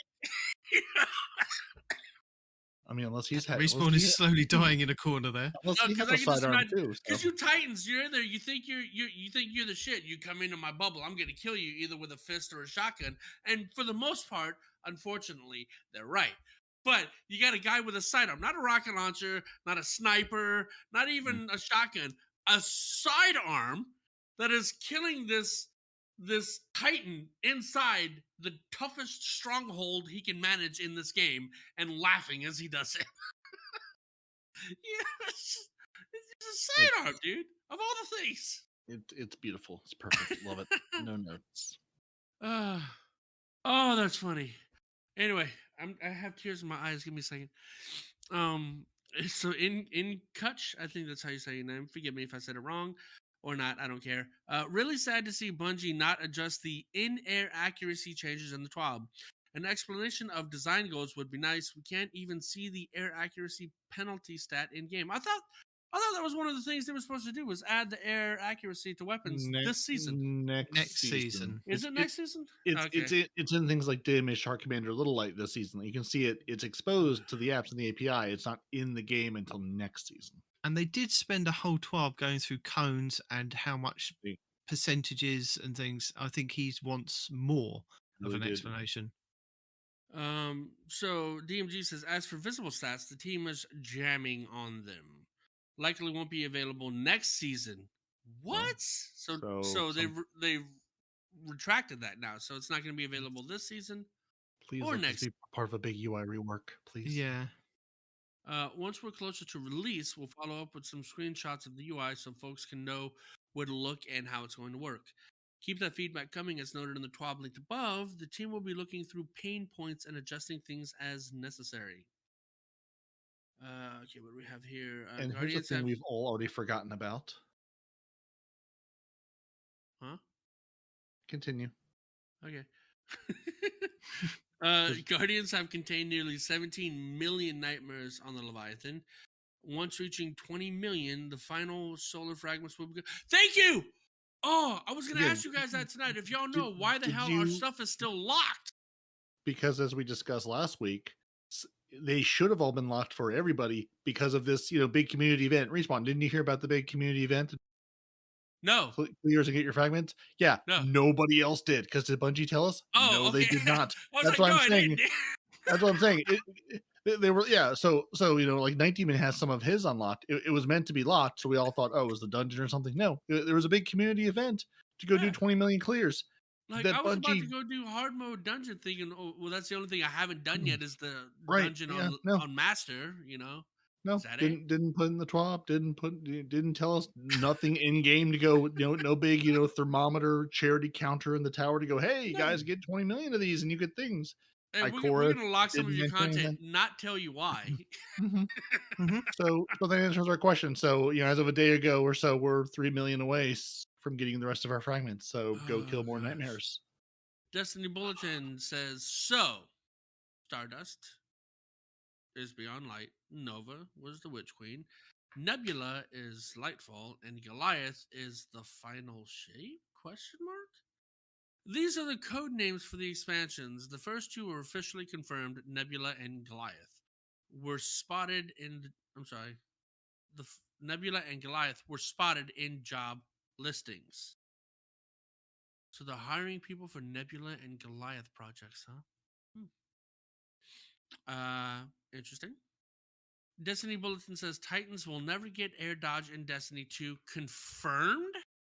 RIP Twilight Garrison. This is replying to Kevin Yane saying Titans will never get air dodge back, my guy. It's a part of the Warlock identity. Sorry, but I want to rip that band-aid off. Oh, no, Mr. Kevin Ouch. Yanis. If you are listening to this, Blink being Ouch. part of the Warlocks and suddenly giving exotics to hunters that they can suddenly blink again. Yeah. But that's Being a fair- blink. That's not an in-air dodge. Well, why can't Titans have a Twilight Garrison? It's not part of their identity. You wouldn't want them to have an identity crisis, apparently. Well, we could do it in Destiny 1, and that's what the hunters complained about so much. They got an exotic that gives them blink. How come we can't have it now? That's not fair. But that's not an in-air dodge. Because it's You're important talking- to keep you're But the comparing apples to hunters- oranges here, dude. The hunters like to the run. hunters in Destiny 1 had blink. Hunters don't even have an in-air dodge. No, but hunters in Just Destiny have it 1 on had ground blink. When it came to Destiny 2, they got blink taken away from them. Hunters complained so much, they got an exotic given to them going, here you go, this is how you can blink. Yeah? So what I'm hearing, Nitedemon, is we need to start the write-in campaign to complain about air dodging as Titans in Destiny 2. Yeah. And by we, I mean you, because I couldn't care less. I mean, but you're not talking about air dodging, though. You're complaining about blinks, you know? I mean... Yeah, he's using that as an example to then talk about dodging.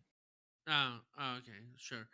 But like, why is air dodging so important? So Warlocks get 2 air dodges, right? Which is ridiculous and gives them insane amounts of mobility. But why do Titans need air dodges, dude? You're on the ground holding W anyway. You don't jump at all, right? No, but what I'm saying is it would be nice to have an exotic that gave us the opportunity to do that. But you never use it. You guys don't jump. You hold W and you shoulder smash. You know? No, And we you don't. hammer throw. They took that all always. away from us. Now we hold down B and hide behind things with infinite healing and then murder you with weapons. And then we have a sidearm that shoots through all of you. I mean, let's face it. It's the plan we have. They didn't want to bring Galahorn back for like a good 3 or 4 years because it was OP and everybody would get upset or they want to use it and it would be the only thing in the world. Well, honestly, I think they didn't bring it back because of the stuff that we've talked about. We're a before. big, dumb target in midair. But Stop jumping. Yeah. There's What you need to have, honestly accuracy speaking. now. No. I'll give you this. Outside of your super, right? Because you have the Fist of Panic and you have the Superman Slam, right? I'll give you this. Because Hunters can do it with a fragment and Warlocks can do it now, right? Is a way to hold a button and get down to the ground really quickly, right? So the other 2 classes can do that. While we're in the air, we can hit a button and slam on the ground to get out of the air real quick. You guys can't do that outside of your supers. I think we can do that now, can't we? There's an aspect of fragment on the solar. No, what that does is I don't when you know. slide, Ours are you still locked uppercut behind in the 3 air million more with your completions, hammers, and then Nitedemon. slam on the ground with your No, hammers. no, it's Tell me- one of the ones that you can select. Tell me my That's- fragments that I don't have access to yet. Is No, it one it's- that we don't have access It's to? an aspect. Oh, an aspect. Yeah. Consecration? No, that aspect is while airborne, activate your charge. Damn it. While airborne, activate your charge melee again to slam the ground and create a second larger wave. Like I'm saying, Yeah. you first have to slide, Okay. and then you do the hammer uppercut. And while you're in the air from your God. uppercut, you do it again to slam on the ground. It now just sounds like Street Fighter to me. I've got to slide, uppercut, Hadouken, then and then slam. come back down. Oh my word. Pretty much. That's too many buttons. There's too many Yeah. buttons for a Titan to actually care about. Well, Micah, my Titan PvP buddy, that's all he uses now. I'm like, and then he complains, he's like, why is it not slamming? I was like, I don't know. Why are you using it? That sounds stupid. That's too many buttons to click. I spent half an hour trying to work it out and then gave up and just swapped back off of it. Yeah, no. I mean, it's useless anyway. The better ones are definitely the Roaring Flames and the Soul Invictus, 100%. It's for PvE when you're not so stressed about that. Even then, it's not PvP because he tried using it in the dungeon and he got himself killed or jumped off a map more times than he killed somebody else with it. Well, that's just natively being a Titan. I mean, if you're not yeeting yourself off of cliffs to see what's down there, what are you doing with your life? But no, because there's a forward momentum when you do the uppercut, and there's another forward momentum when you do the slam. So I know. with all those ledges around and all those enemies, he's doing the forward momentum thing and just going off the edge. You know? You're assuming I don't speak from experience yeeting myself off ledges all over the place in this game. I would like a title for yeeting myself off of every PvP map at one point or another. I've never yeeted myself off as a Titan. I've jumped in the air and like maybe while avoiding an enemy, I'm kind of floating backwards and then realize, oops, there's no ground. But that's just not having good map awareness. It's not yeeting yourself off the edge like Micah was doing. Straight up, it reminds me of Thor in the last movie. He's in the air with the lightning. And he slams on the ground, minus the ground slam part. Just he goes in the air all valiantly and heroic looking, and then just goes woo. We got half of that woo. Yeah. Right. And then give us the last roundup thing that's not the shoot through bubble one, because I've been curious and I've seen airborne effectiveness. What should I be using if I want to be airborne effective? If you want to be a monster while in air, thus far, Might multi-tool is number 1 at 43. Mini tool. Is it? Oh, mini tool. I'm sorry. Different tool. Smaller, compact, The pocket size. submission, I think that's that pulse rifle in it, is at 42. Numbers 3, 4, and 5, respectively, are Shayura's Wrath, the Peace Bond, and the Forgiveness, all at 40. And 6, 7, 8, and 9, respectively, are the Summoner. There you go, Peroty. Aisha's Embrace, Callus Mini Tool, Insidious, all at 39. And the last but not least is the Igneous Hammer at 38. So the Callus Mini Tool, which was supposed to be the better version of the Mida Mini Tool, has 4 less in-air accuracy. Even though it's supposed to be like the better version. Well, it probably does other things better. This is just one of the stats. And this is from Destiny Massive Breakdowns. I saw they put their, top 10 thing down going, and this is counting Icarus, it says. I see. So yeah. I'm a little dismayed that Igneous Hammer is in that list and Shayura's Wrath, because we're still all done for. I'm trying to remember what Shayura's Wrath is the SMG. Igneous Hammer is hand the cannon. hand cannon? Mm-hmm. So you're still going to have 1,000 hoppy hunters shooting you in the face with weapons. I mean, that's never going to change anyway. Weapons. No, the only really difference is wasn't. we're not using stompies now. Mm-hmm. Maybe you still are. Who knows? If you're that hunter, I'm not getting into it. The Recluse is only at 12, if you've still got that. Good Lord. Or can pull it out of that Monument of Light thing. Yeah, I guess. Anyway. So is that you done? That's it for the Respawn report roundup. Yep. Yippers. That is the whole roundup. Are you going now, or are you staying? I'm watching the chat for them. Nobody's in there yet, so that means they're running late. So I can hang out for a bit. Okay. So you're going to monitor the chat, and meanwhile, we're going to move on to Operation Muy Caliente. Muy caliente. I was Sandbox wondering team. how to say that. It's caliente. The Sandbox in Spanish. team has been monitoring feedback since the launch of Solar 3.0. Because of course they have, because it's brand new and people had all the opinions. So many opinions. And senior discipline lead Kevin Yanes, he goes around beating people. Sorry, what? Is going to tell us what's going on. So hey folks, as you're all aware, we recently launched Solar 3.0, the latest of our subclass 3.0 updates. As with any launch, we've been watching and reading reactions to the feature. It has become clear that we needed to circle around the campfire to share a bit about our plans. So, I'd like to get together and talk about our intentions, our next steps, and some expectation setting for the rest of the season this year. First, I want to reiterate some goals we laid out for the 3.0 series. Starting with Void, that went live when we announced the Witch Queen. We are taking the subclasses you know and love and remixing them. That means adding new abilities and mechanics while ditching some old ones where it makes sense to do so, and spreading out existing ones to create enticing new combinations. A common feedback thread is some frustration around losing elements like Heart of the Pack or nerfs to things like Sunspots or Benevolent Dawn. Oh my god! Ooh, What did Heart of the Pack do? Because I know that's one I've seen come up a lot. The Sunspot, yeah, that's a big one too, because that's another reason I was using Lorelei. It's because the Sunspot buffs to all the weapons I was using. It's not the word. What is Heart of the Pack? Heart of the Pack is a hunter thing, and what it does is it increases like your reload speed, and something else. It's like either your accuracy or your something else. It's a buff hunters give you whenever they use a smoke on you.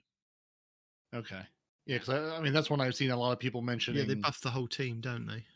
Anybody that gets hit by the smoke, yeah. Or Benevolent Dawn. We know that losing things can feel unsatisfying or painful at first blush. But part of our 3.0 ification of these classes is also a rebalancing of some of these atoms. Those passive or self-looping ability regen benefits silently power crept over the years to levels that made them too dominant in many activities. Hold on.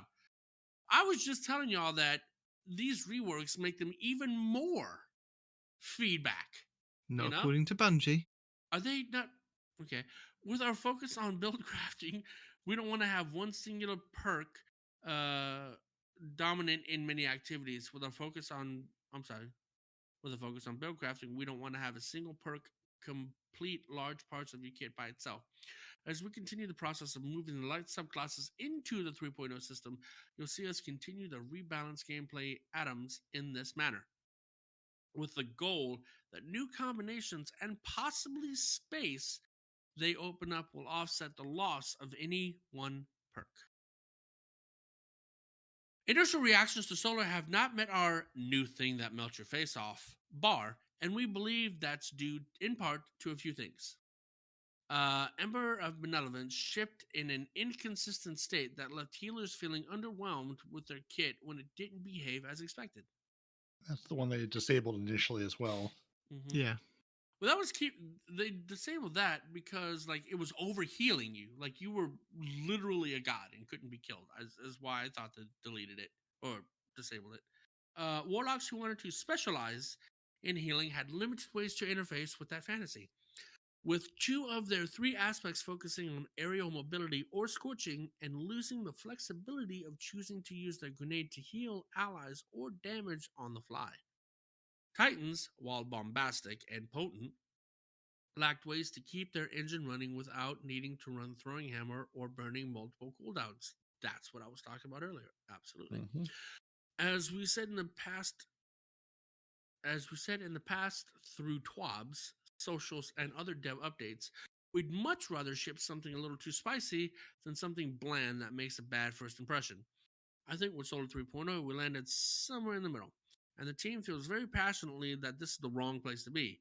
To that end, the team has pulled some heroics and shifted resources to make some buffs to Heat Rises, Icarus Dash, Celestial Fire, Burning Maul, Roaring Flames, and Consecration. I noticed they didn't touch the Hunters at all, but whatever. As well as bug fixes for Ember of Benevolence and a few of our damage over time Linger grenades. These changes will go live next week with hotfix 4.1.0.2. So Heat Rises, Icarus Dash, Warlock, Celestial Fire, Warlock, Burning Maul, Titan, Roaring Flames, Titan, Consecration. What the hell is that? Well, if you go down further. Oh, here we go. Reading is powerful, kids. Solar Warlock, Heat Rises, added behavior. Consuming your grenade now also releases a burst of cure times 2 around you, healing you and your nearby allies. Consuming a healing grenade has... I'm sorry. Hold on. Consuming your grenade... Right here, they say consuming your grenade, just a plain grenade, now releases a burst of Cure 2.0. If you ever not have those healing grenades. So if you instead consume a healing grenade as opposed to a normal grenade, I think is what they're saying, increases the strength of the burst to Cure times 3, and consuming a touch of flame healing grenade provides restoration as an additional benefit. And for guys that don't know, restoration is a new verb. It means healing that cannot be interrupted. You can still take damage while restoration is active, but you do heal through it. Icarus Dash, added behavior. While airborne, rapidly defeating targets with your super or any weapon cures you. That's cool. Because that's what I noticed. While in the air as the Warlock, you have all these wells on the ground that would heal you. Like, because you have that one mod that when you pick up wells, they heal you. The problem is, your whole kit is built around flying, and you can't get those wells. You know? So that's good that you heal while airborne. That's a good benefit. I don't think it's strong enough.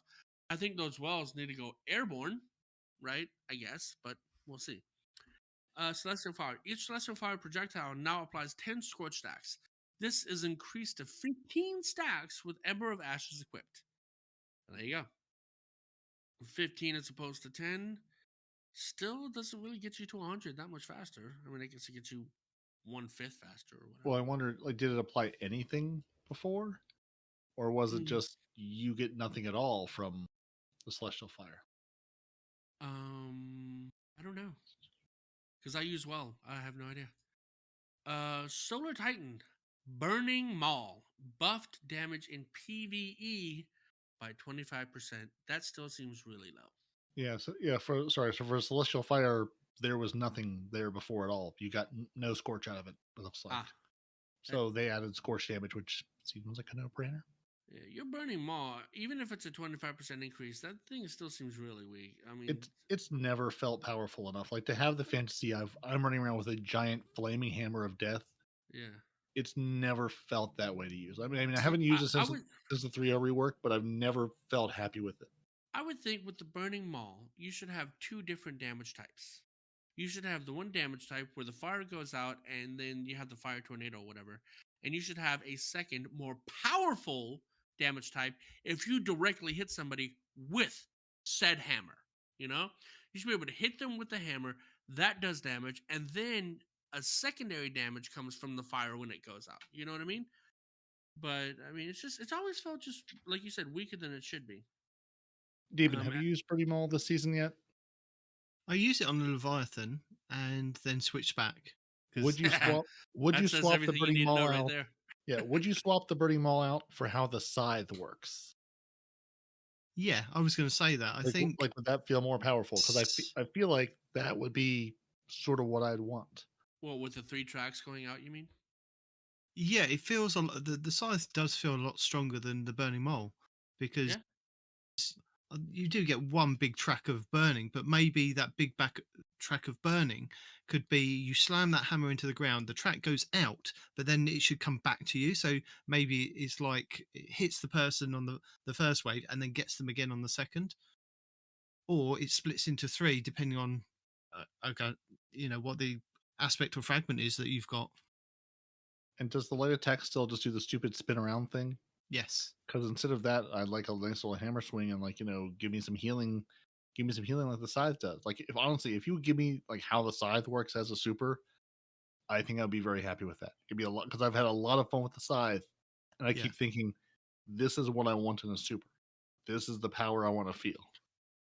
Don't you just love it when you do that spinning hammer and you're targeting on the boss? And you spin so quickly that it doesn't even auto-target. You just spin off to the side. And you're like, hang on a minute, I need to go back to him. Go back. Right? Sir, why? Sir, excuse me, sir. Yeah. He didn't move. Only I did. I spun over in the corner, yeah. So, Roaring Flames. Added behavior. While Roaring Flames is active, your uncharged melee attack now deals solar damage and applies 30 Scorch stacks to targets per hit. This is increased to 40 stacks with Ember of Ashes equipped. That's not bad. 30 stacks per punch without your hammer? Or not hammer, but without even a charged melee. So you're uncharged, just punch in the face. Flame is active, though. Yeah, but that's like 15 seconds. Yeah, so you throw your throwing hammer, it kills something, and then you punch with your fist 4 times, and you've ignited whatever you're now punching. You can punch pretty quick in that 15 seconds you have Roaring Flames active. You know what I mean? That's I think that's pretty damn strong right there. Yeah, and that's another one where it did no Scorch initially at all. Right. Consecration. Fragment slots increase from 1 to 2. That's important. Yep. Raise the height of the secondary attack's ground wave by 25% to more easily catch players who jump too late. What? Raise the height of the secondary attack. Secondary attack to what? By 25. Yeah, but it says raise the height of the secondary attack's ground wave by 25%. Yeah, so the height of the flames to catch people who jump too late. What, the burning mall? What? With flames? No, you know that slide thing we were just talking about? You slide. Oh, that's consecration? Oh, okay. Yeah, that must be Okay. the fragment. Okay, I see. Yeah, I think that is the one because it's only got one slot. So yeah. That's no small list of changes. The team takes its feedback very seriously.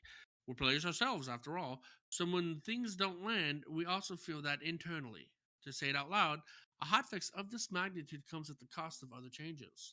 So, to set expectations here, the team is unlikely to take another balance pass until much later this season.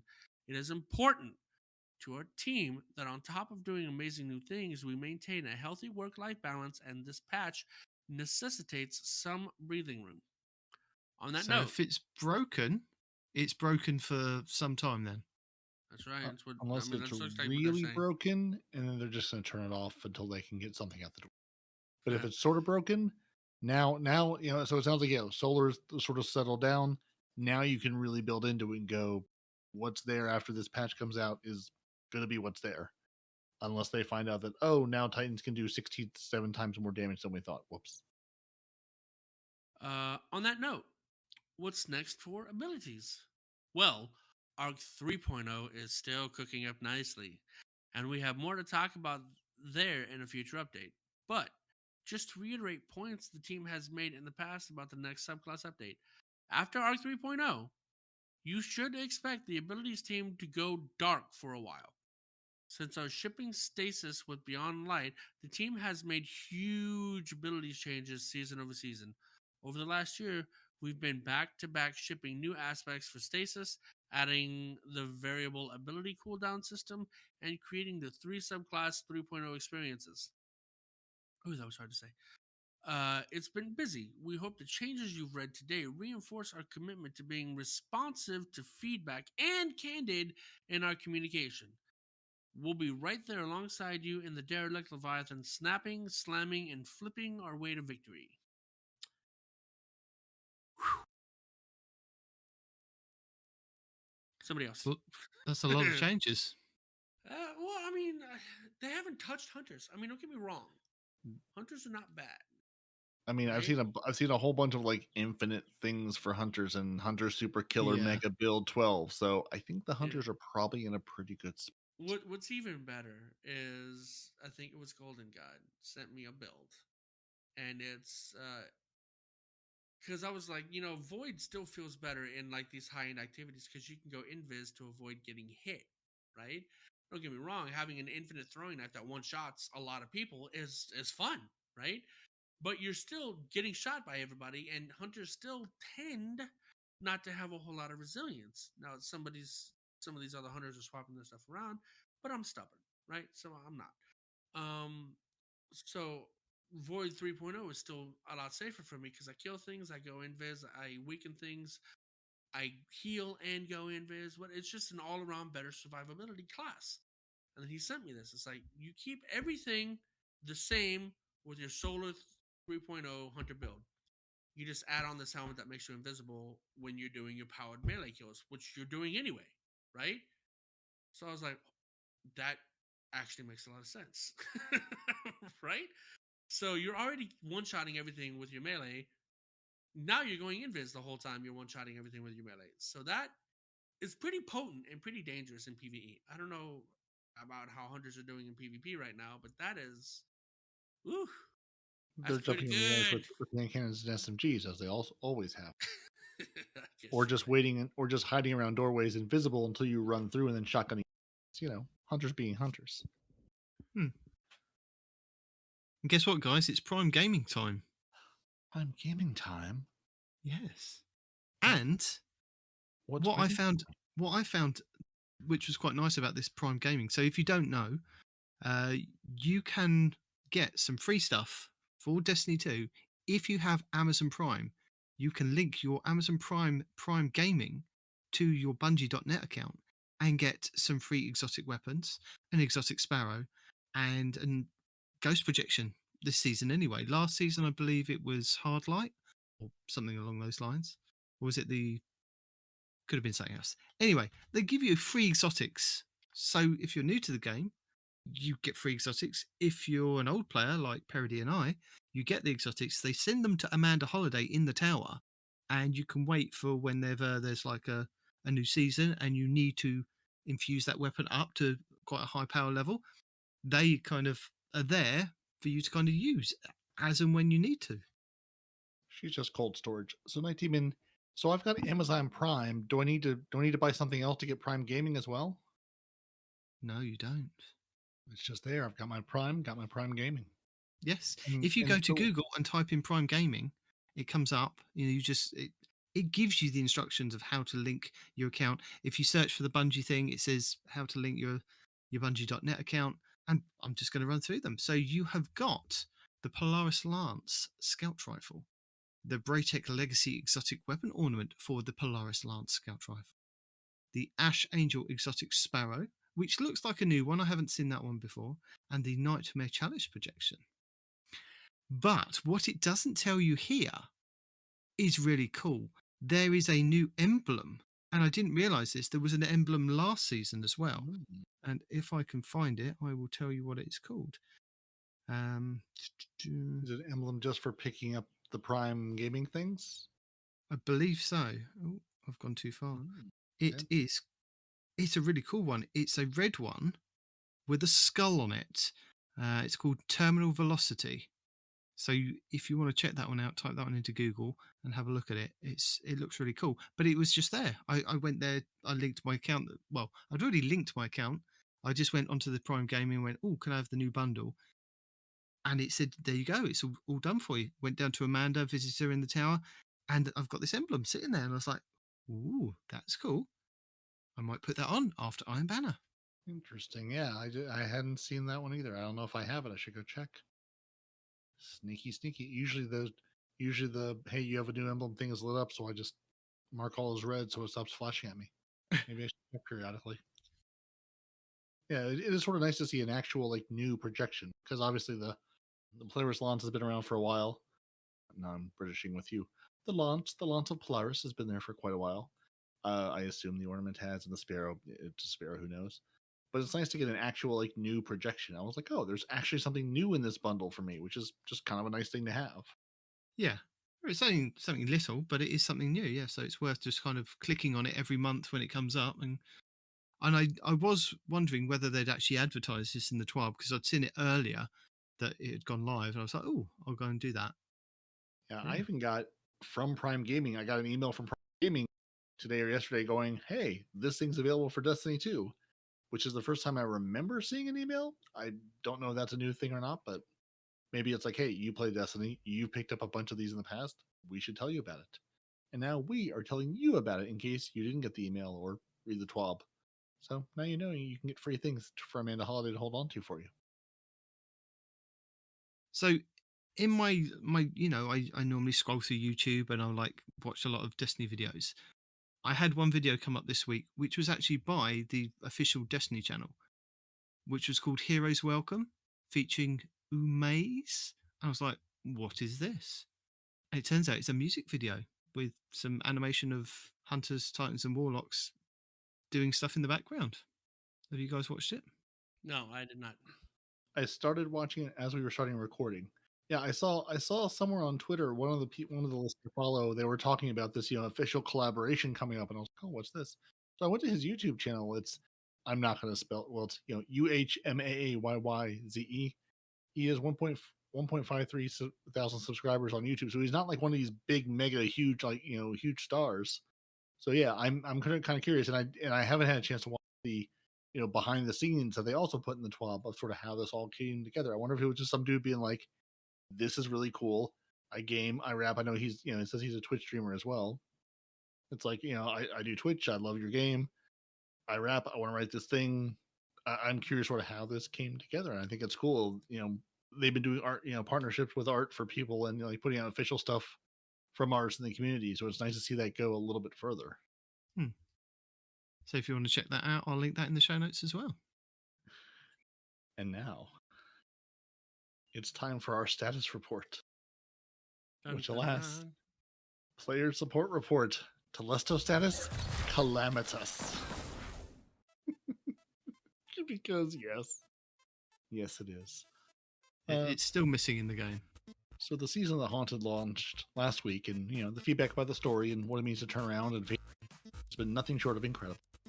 That being said, now they say Telesto has become sentient and taken over the tower, and now that it is in the hands of Banshee, to be fair, Bungie, it's been sentient. You've just been fighting it all these years.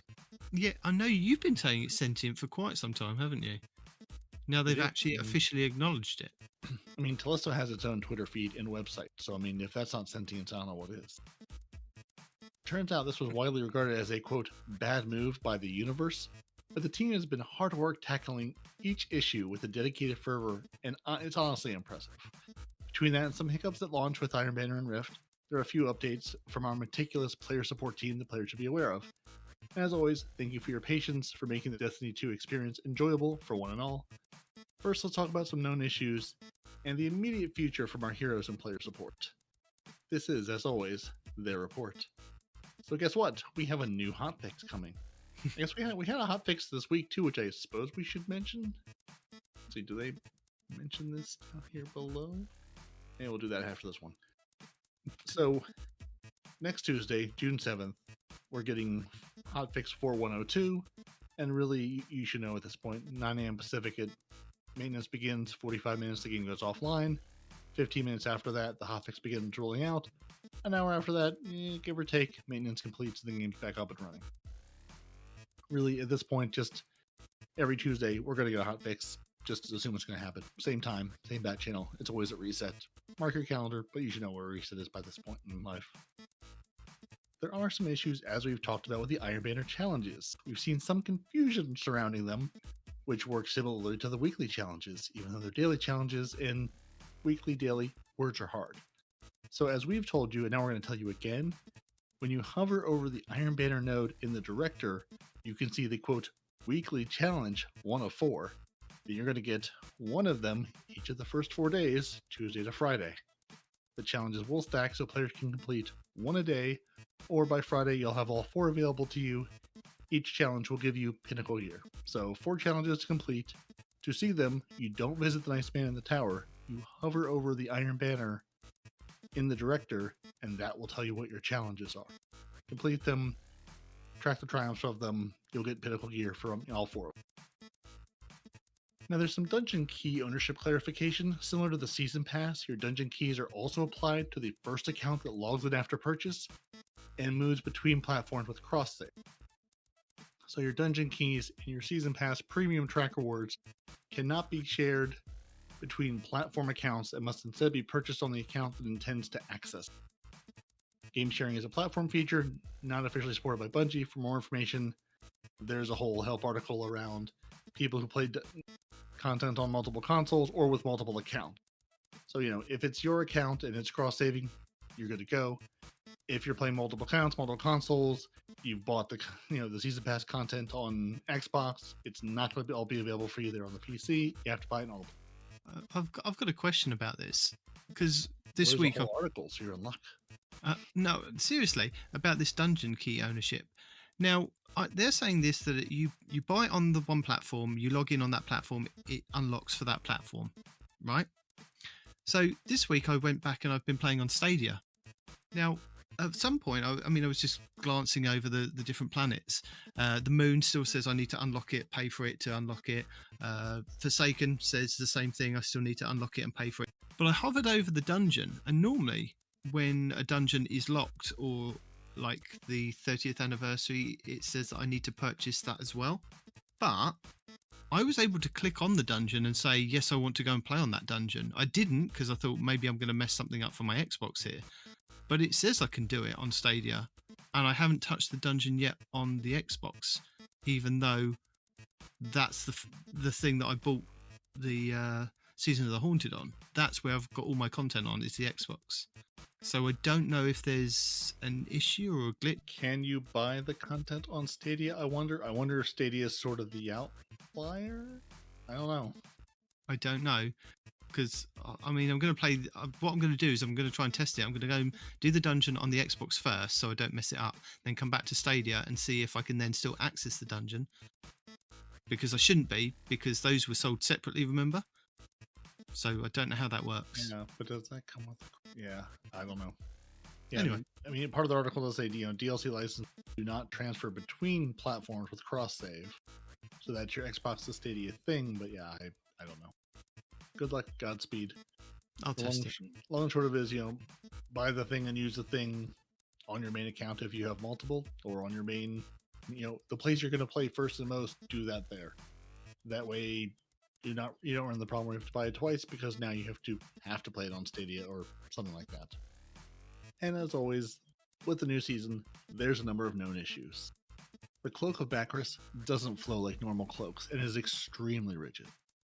The top part of the Mark of the Falling Star ornament disappears if a player's helmet display is turned off. Killing Fickrule too quickly sometimes traps players in the gauntlet. I'm glad you've picked up your new player's lance, because the catalyst is no longer progressing with perfect 5th burn kills. Never finish that catalyst. They're looking into reports of players who are unable to lock their Void and Arc subclasses. Unlock, not lock. Unlock. Sorry, that's what I thought I said. Players who are unable to unlock their Void and Arc subclasses. Just play Solar. That's what we're here for anyway. The conscripted weapon ornament from the Traveler's Chosen exotic sidearm can no longer be equipped. Some Artifice armor from the Grasp of Avarice dungeon have lost their extra mod slots. The Anarchy exotic grenade launcher loses its 2x damage against enemies after a character dies or picks up a relic. Tethers from Hunter Supers can cause severe frame rate drops in various activities. It's dealing with all the flames to begin with. Vortex grenades are doing less damage than intended.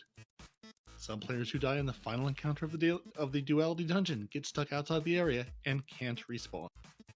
Some Iron Banner emblems don't count towards the Iron Banner rank boost. No. The spark during Rift matches can sometimes be lost in certain scenarios. Players will sometimes respawn repeatedly during rounds of Iron Banner Rift matches. We've already talked about, getting credit for things. Don't wear too many pieces of armor. You can't progress your Jorms. Howl Triumph. Bungie also has a system that detects your characters going AFK, meaning that if your system thinks that your character isn't participating, resulting in your progress will not be counted for triumphs and bounties. So don't think you're going to walk an Iron Banner and just sit there and do nothing. They're onto you. They're watching. That actually happened to me. I was sitting too long at the back of the map, just waiting for them to come to the rift. And at the end of it, it didn't give the Iron Banner. And I was like, but I played the game. Oh, so that's a new thing. Oh, interesting. So it didn't kick you. You just got no rewards. Yeah, I got no reward. I got no progression. Interesting. Well, there we go. Some players aren't gaining progress for various Crucible or Iron Banner triumphs or bounties, which is related to their gone AFK thing. So maybe they're saying if you're not getting rewards, that's why you're move, gone. run, on AFK. Yeah, run around, do a little dance. Run, Forest, run. Something. And the tooltip doesn't appear on consecutive items when dismantling them one by one. And as always, there's a full list of known issues. It's linked every week. You can go there if you see a thing that you're like, what about this thing that we didn't cover on? Now, there was a hotfix this past week, which they didn't tell us about in the TWAB because they're like, it's a hotfix, you'll be fine, we don't need to tell you. So they did fix a couple things this past week. So these things are all fixed in the game as of right now, as you're hearing this. In the Duality Dungeon, they fixed an issue where players were spawning in undesirable locations after joining the existing fire team. You really didn't want to be there. Your standard bearers are now spawning where intended. Spamming the bell should no longer stop it from functioning. Numerous texture and environmental issues have been fixed. The Grasp of Avarice dungeon, if you ran into an issue where players couldn't progress in the encounter, that should be fixed. I know someone, AZ Plays maybe, somebody had mentioned that last week, getting stuck on the dungeon going, I can't finish it, it won't let me. You should be able to now. Your Vow of the Disciple, they fixed an issue where previewing weapons in the vendor shop showed placeholder shaders. Couple weapon fixes. Players will be less likely to spawn in the opposing team's Wither Horde pools in PvP. That's nice, because you don't want to be there either. The Bump of the Night rocket launcher now has a tracking indicator in the scope when used in the tracking module perk. They fixed several hand cannons missing their scopes, including the Steady Hand and True Prophecy. They fixed an issue where your seasonal challenges were not correctly tracking your seasonal quest progress across different characters in some circumstances. And they fixed an issue where people on Xbox could only sometimes see and join people also on the Xbox. Sometimes you had friends, sometimes you didn't have friends. So now you should have. Because we're antisocial on Xbox, that's why. But if you want to be social, the ability should be returned to you now. So yeah, that was Font Fix 4101 that went live last week. And then, as always, we've got some movies of the week. We've got some art of the week. So if you want to go and check those out, or if you want to enter those, it's the hashtag movie of the week or art of the week. If you want to enter something into that. And then we have some shopping to do. Well, we don't have to, but you can do. They've got a full-scale Celestial Nighthawk helmet in the shop if you want to get that. Now, when they say full scale, whose scale are they talking about? Because a small child. I'm guessing a small child because that's not going to fit on my head. Yeah, they say 1-to-1 scale wearable replica helmet. I'm going scale of who? Who are these tiny people? That's the tiny person's head. And there's a new pin available for Bungie Pride 2.0, and you get a new emblem as well in game that looks pretty cool, very colourful. So yeah, and last they want to mention the GXC, what did GXC stand for? Gaming something. Looked it up last week. Totally forgot what it was this week. Gaming. The Gaming Community Expo. Expo, that's the one. Which GCX. Wow, I can't read GCX. Today. Anyway, those fine people are putting on a gaming marathon for St. Jude's Hospital to raise money. It kicks off really Friday as you hear this, so you will miss the first couple days. Runs June 3rd to June 10th. There's a whole slew of people streaming. Again, go to the streams, donate to St. Jude.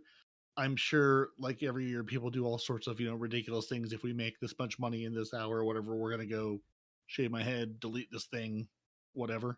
So, go make your favorite streamer do something embarrassing and give money to a good cause. Or don't, yeah. It's something that came out because I was watching, I think, one of my Floor videos, and he's like, hey, I'm streaming. I'm like, oh, that's the thing that's happening. Good to know. And, yeah, they'll be back. Season of the Haunted continues. Everybody's having trauma issues, and hippies reminding us to drink our water, take our vitamins, be kind to ourselves and those around you. She should go. No. I mean, hippies reminding you. I'm not saying you have to. I'm just saying she's trying. You can't make me drink water. You can't make me be nice to those people around me. So you're in Florida. You'll be under the water soon enough. The water will come for you. No, I'm in Central Florida. What's going to happen is whenever Florida does flood, my little neighborhood in the middle of the state will then magically become beachfront property. You're in one of those Floridian mountain ranges that's above sea level. Yeah, no, okay. No. If you look at it, okay, honestly speaking, if you look at if the ice caps melted maps, where I live in Florida is a little sliver of Florida that's not underwater. Hopefully, right? So that's our TWAB done. Yeah. And we've done a report roundup, and he's still here forever. Yeah. Apparently my guys are in the chat waiting, but they're talking politics, so I'm not jumping in there yet. Fair enough. Yeah. So before you go, Respawn, we've got some tips, tricks, guides, and builds. Yo! Cheese forever, cheese forever, cheese forever, and actually go get some cheese and eat it forever while you watch his channel. All the things will be doubly effective. Yes, and there is one that I want to highlight this week. Now, you guys remember me telling you last week of my tears and trauma with the gunsmith last season and getting to rank 16 and then having to get, I think it was another 1,000 items or 1,000 parts to get to the next rank, to get one of those new balls to do the crafting and get the rank reset on him? I do. Well, I can tell you I got my revenge on him this week. Because guess what? What? Before it hit Tuesday this week, I had reset all 16 ranks. What'd you I do again? dismantled 3,333 items. And do you want to know how I did it? I do. But hold on, let's stop. Did you use the buy cheap thing and break it down? Or no, that was the armor. You could go break it down and put over again. But You yes. did the hack. The Cheese Forever highlighted literally, I think it must have been Monday this week, just at the beginning of this week. And now I've seen so many other videos on it going, this is a game break. It literally is a game breaking glitch. Now, I had 500 shards at the beginning of the week. I am now up to 11,500 shards. And I'm like, this is amazing. I've reset my rank with the gunsmith, so I was able to get that new bally thing. I don't remember what it's called now. New bally thing. For the thing for doing crafting. It's called an Ascendant Alloy. That's the one. So I got an Ascendant Alloy, and I also got my golf ball and my Ascendant Shard. And guess what? When I reset my rank at rank 15, the next time, you can have another one of those Ascendant Alloys, Mr. Gunsmith says. And I go, oh, yes, please. Let me get 3/4 of the way there. So I'm now also at nearly my second reset of him. I think I'm up to like rank 10, which is a safe position because by the end of the season, I've reset it again. So I don't now feel so angry towards him that I've been able to do this glitch. Now I know why you're not an Iron Lord yet. Well, no, I did this before Iron Banner. I reset it before. I literally did it within the first week. I literally sat there and just held down the button. He does go over which armor pieces it is for each class because it's a different one for each one. But it's literally, you go to your armor and it's the leveling page and it's the second page and it's the bottom set of blue armor. And you just collect all of those and dismantle them. And it's 777 glimmer. But when it dismantles, it gives you 3 or 4 shards, depending on where you are on your season pass. I think it's rank 25. You can dismantle, when you dismantle a legendary item, it gives you 4 shards. And before that, it's 3. So it gives you 3 or 4 shards. It also gives you glimmer back. And for some unknown reason, it gives you XP as well. It's a very small amount of XP. But I was able to go through several ranks of just dismantling these things. And you also want to go and speak to the gunsmith. No. Also want to go and speak to Rahul because this is how you want to kind of use it. Now, each day, Rahul has a material that you can kind of trade with him to get shards or vice versa and glimmer. And he normally has like, for shards, he'll have like the planetary materials that you can use to get, and then you transfer that into glimmer. You buy all your glimmer, top yourself up. But the amount of shards that you're getting back, you can then replace the amount of planetary materials tenfold and get more shards and more glimmer. It is game breaking, and I honestly don't understand why they haven't patched it as yet, because the amount of things that you can get out of this, because I bought an Ascendant Alloy as well. So I've actually spent 400 Ascendant, 400 of these shards to get an Ascendant Alloy last week from Rahul.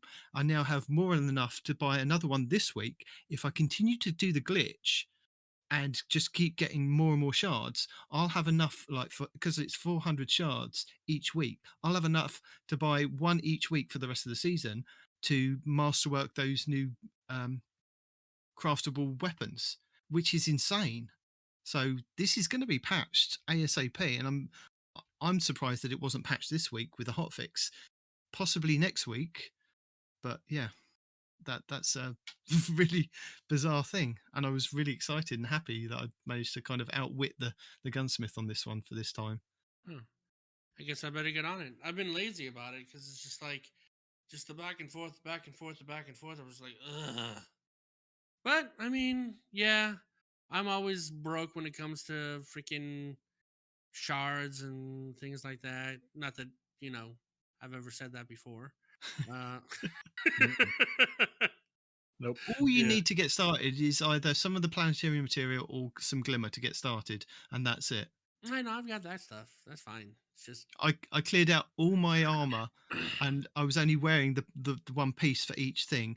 Cleared out the rest of it and just sat there, held down the button, and bought 9 pieces of each thing, and then went back into my inventory, dismantled them, went back again until I completely cleared myself out of glimmer.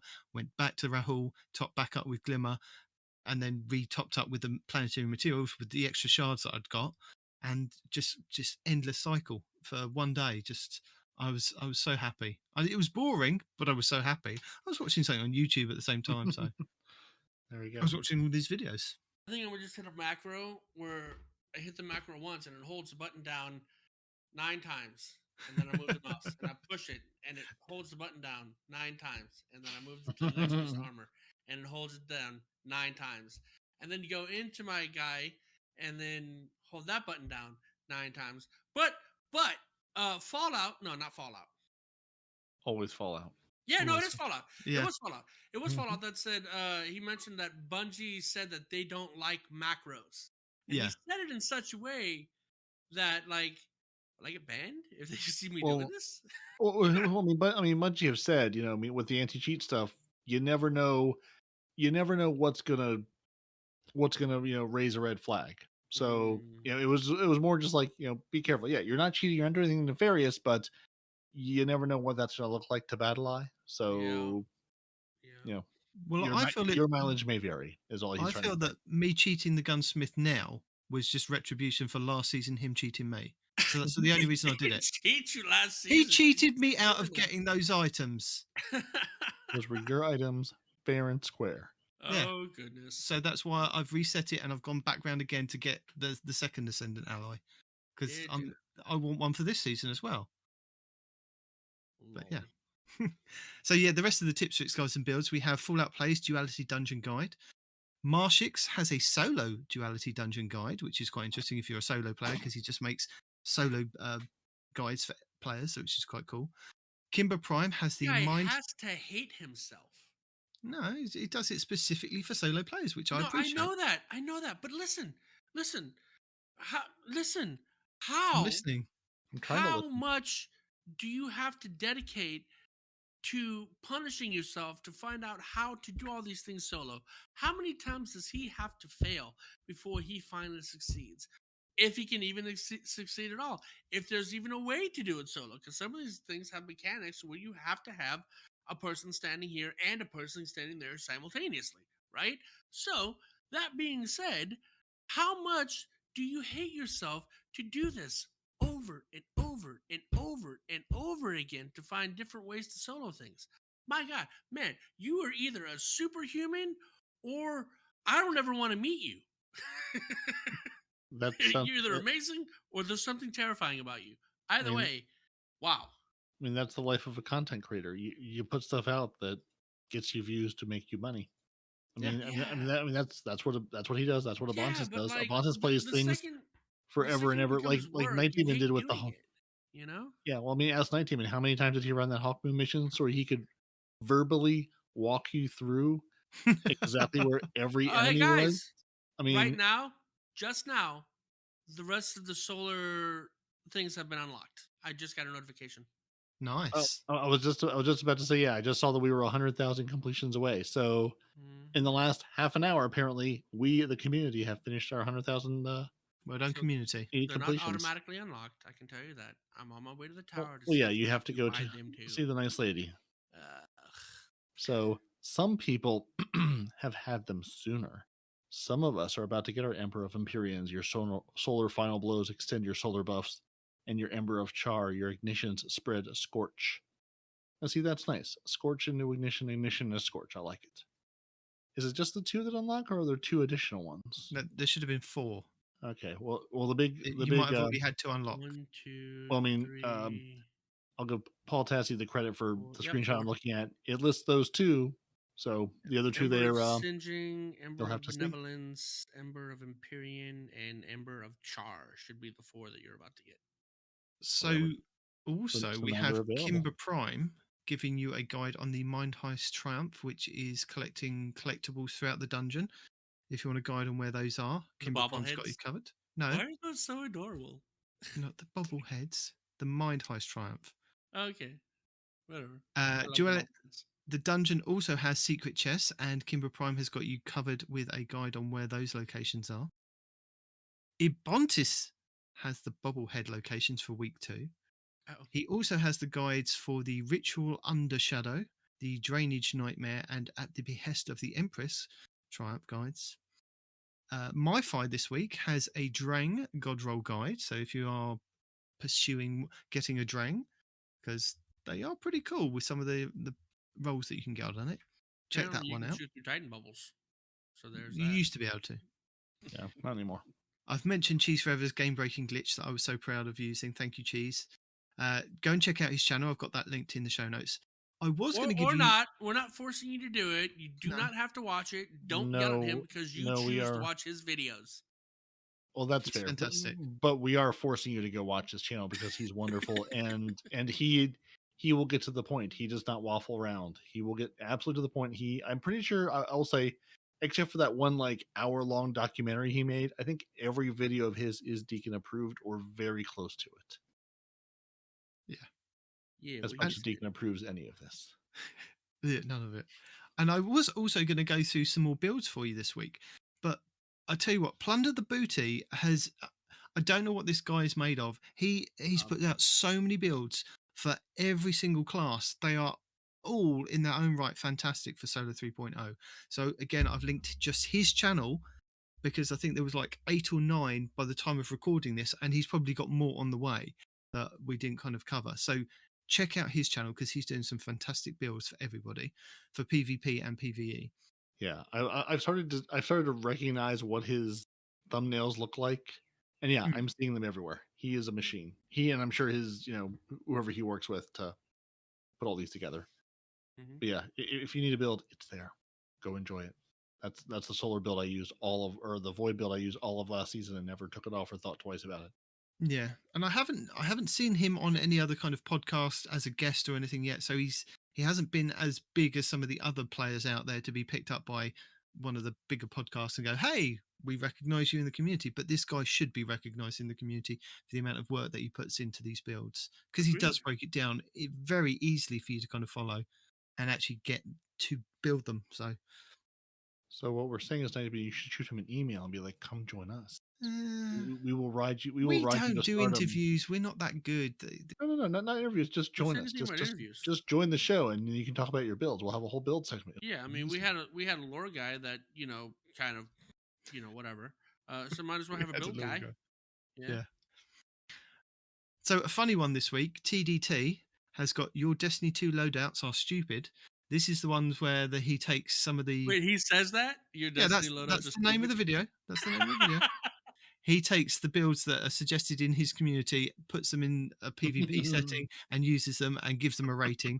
Oh, in the I've PvP. highlighted these a couple of times, but this week's one was a funny one. So go check that out. And then finally, our other friend, Froggy, 618157725, as predicted, Out of Bounds, The Secrets of the Leviathan Throne Room. There are possible spoilers in there at the end, but he does warn you.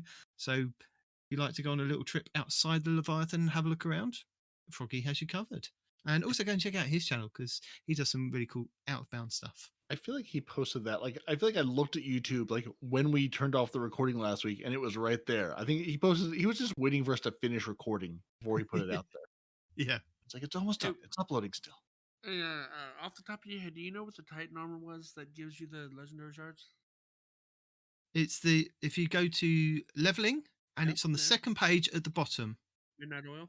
That's it. They're called different things for each of the classes, but I don't know what they were. That's the one. Yeah, that's the one I was doing it on. And if you want guides for Season of the Haunted, below that in our show notes, I've got all the guides that we've highlighted last week. I'm going to keep them so that you can keep a track of them. So you've got Ubuntu's guide, Fallout Solar 3.0 guide, Houndish's crafting weapon guide, and Cheese Forever Opulent Key Exploit. And then below that, you've got the Throne World guides. All these wonderful guides I just keep so that you don't have to go anywhere apart from our show. And then we have the links of Bungie below that.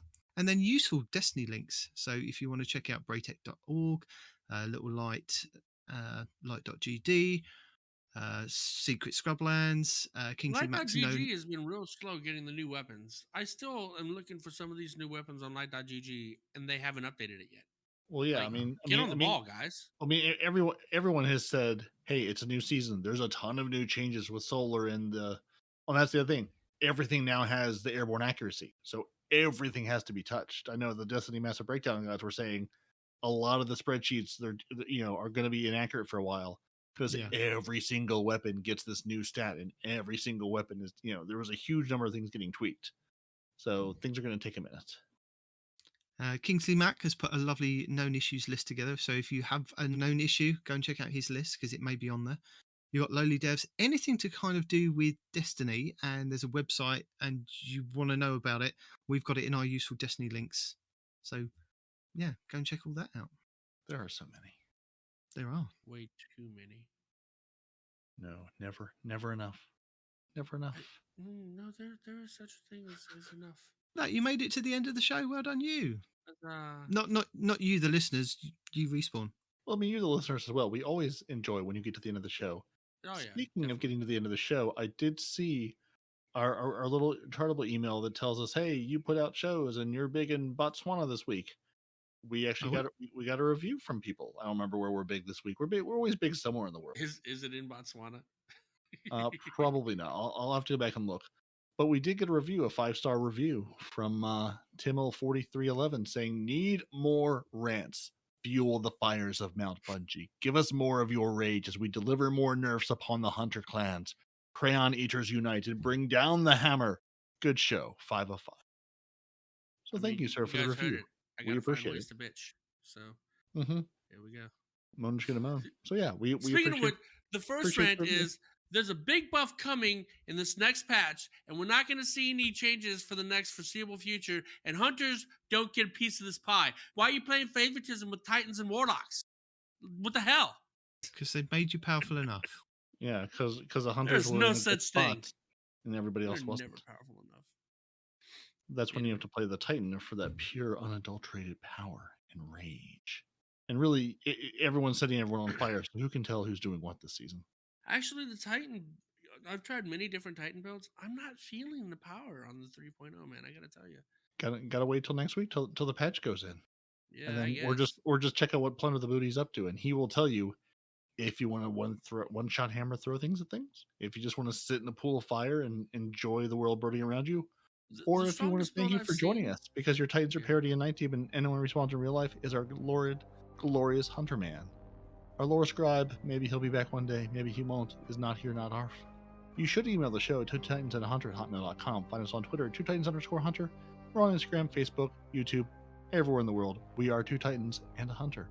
Find all your favorite Guardians, setting the nightmares ablaze, asking for directions in the underbelly, and hauling keys, trying to figure out which opulent loot chest is for them. Listen to the show on Apple Podcasts, Google Play, Spotify, Audible, everywhere fine podcasts are sold. Watch the show on YouTube. We're almost at 250 subscribers. Hello, wonderful people. We appreciate you. And reject the void. Embrace the solar. Pet your doggo. Will your doggo crash the game? It's hard to say. Yeah, I was going to say, don't pet the doggo. Pet the doggo. See what happens. Pet the doggo at your own risk. Pet the doggo. Embrace Telesto. And until next week, say goodbye to the good people and enjoy your new solar fragments, everyone. Deuces.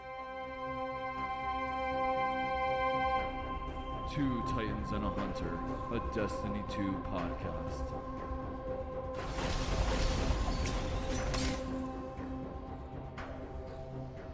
Yeah, it's only letting you buy 2. I still have 2 that I can't use.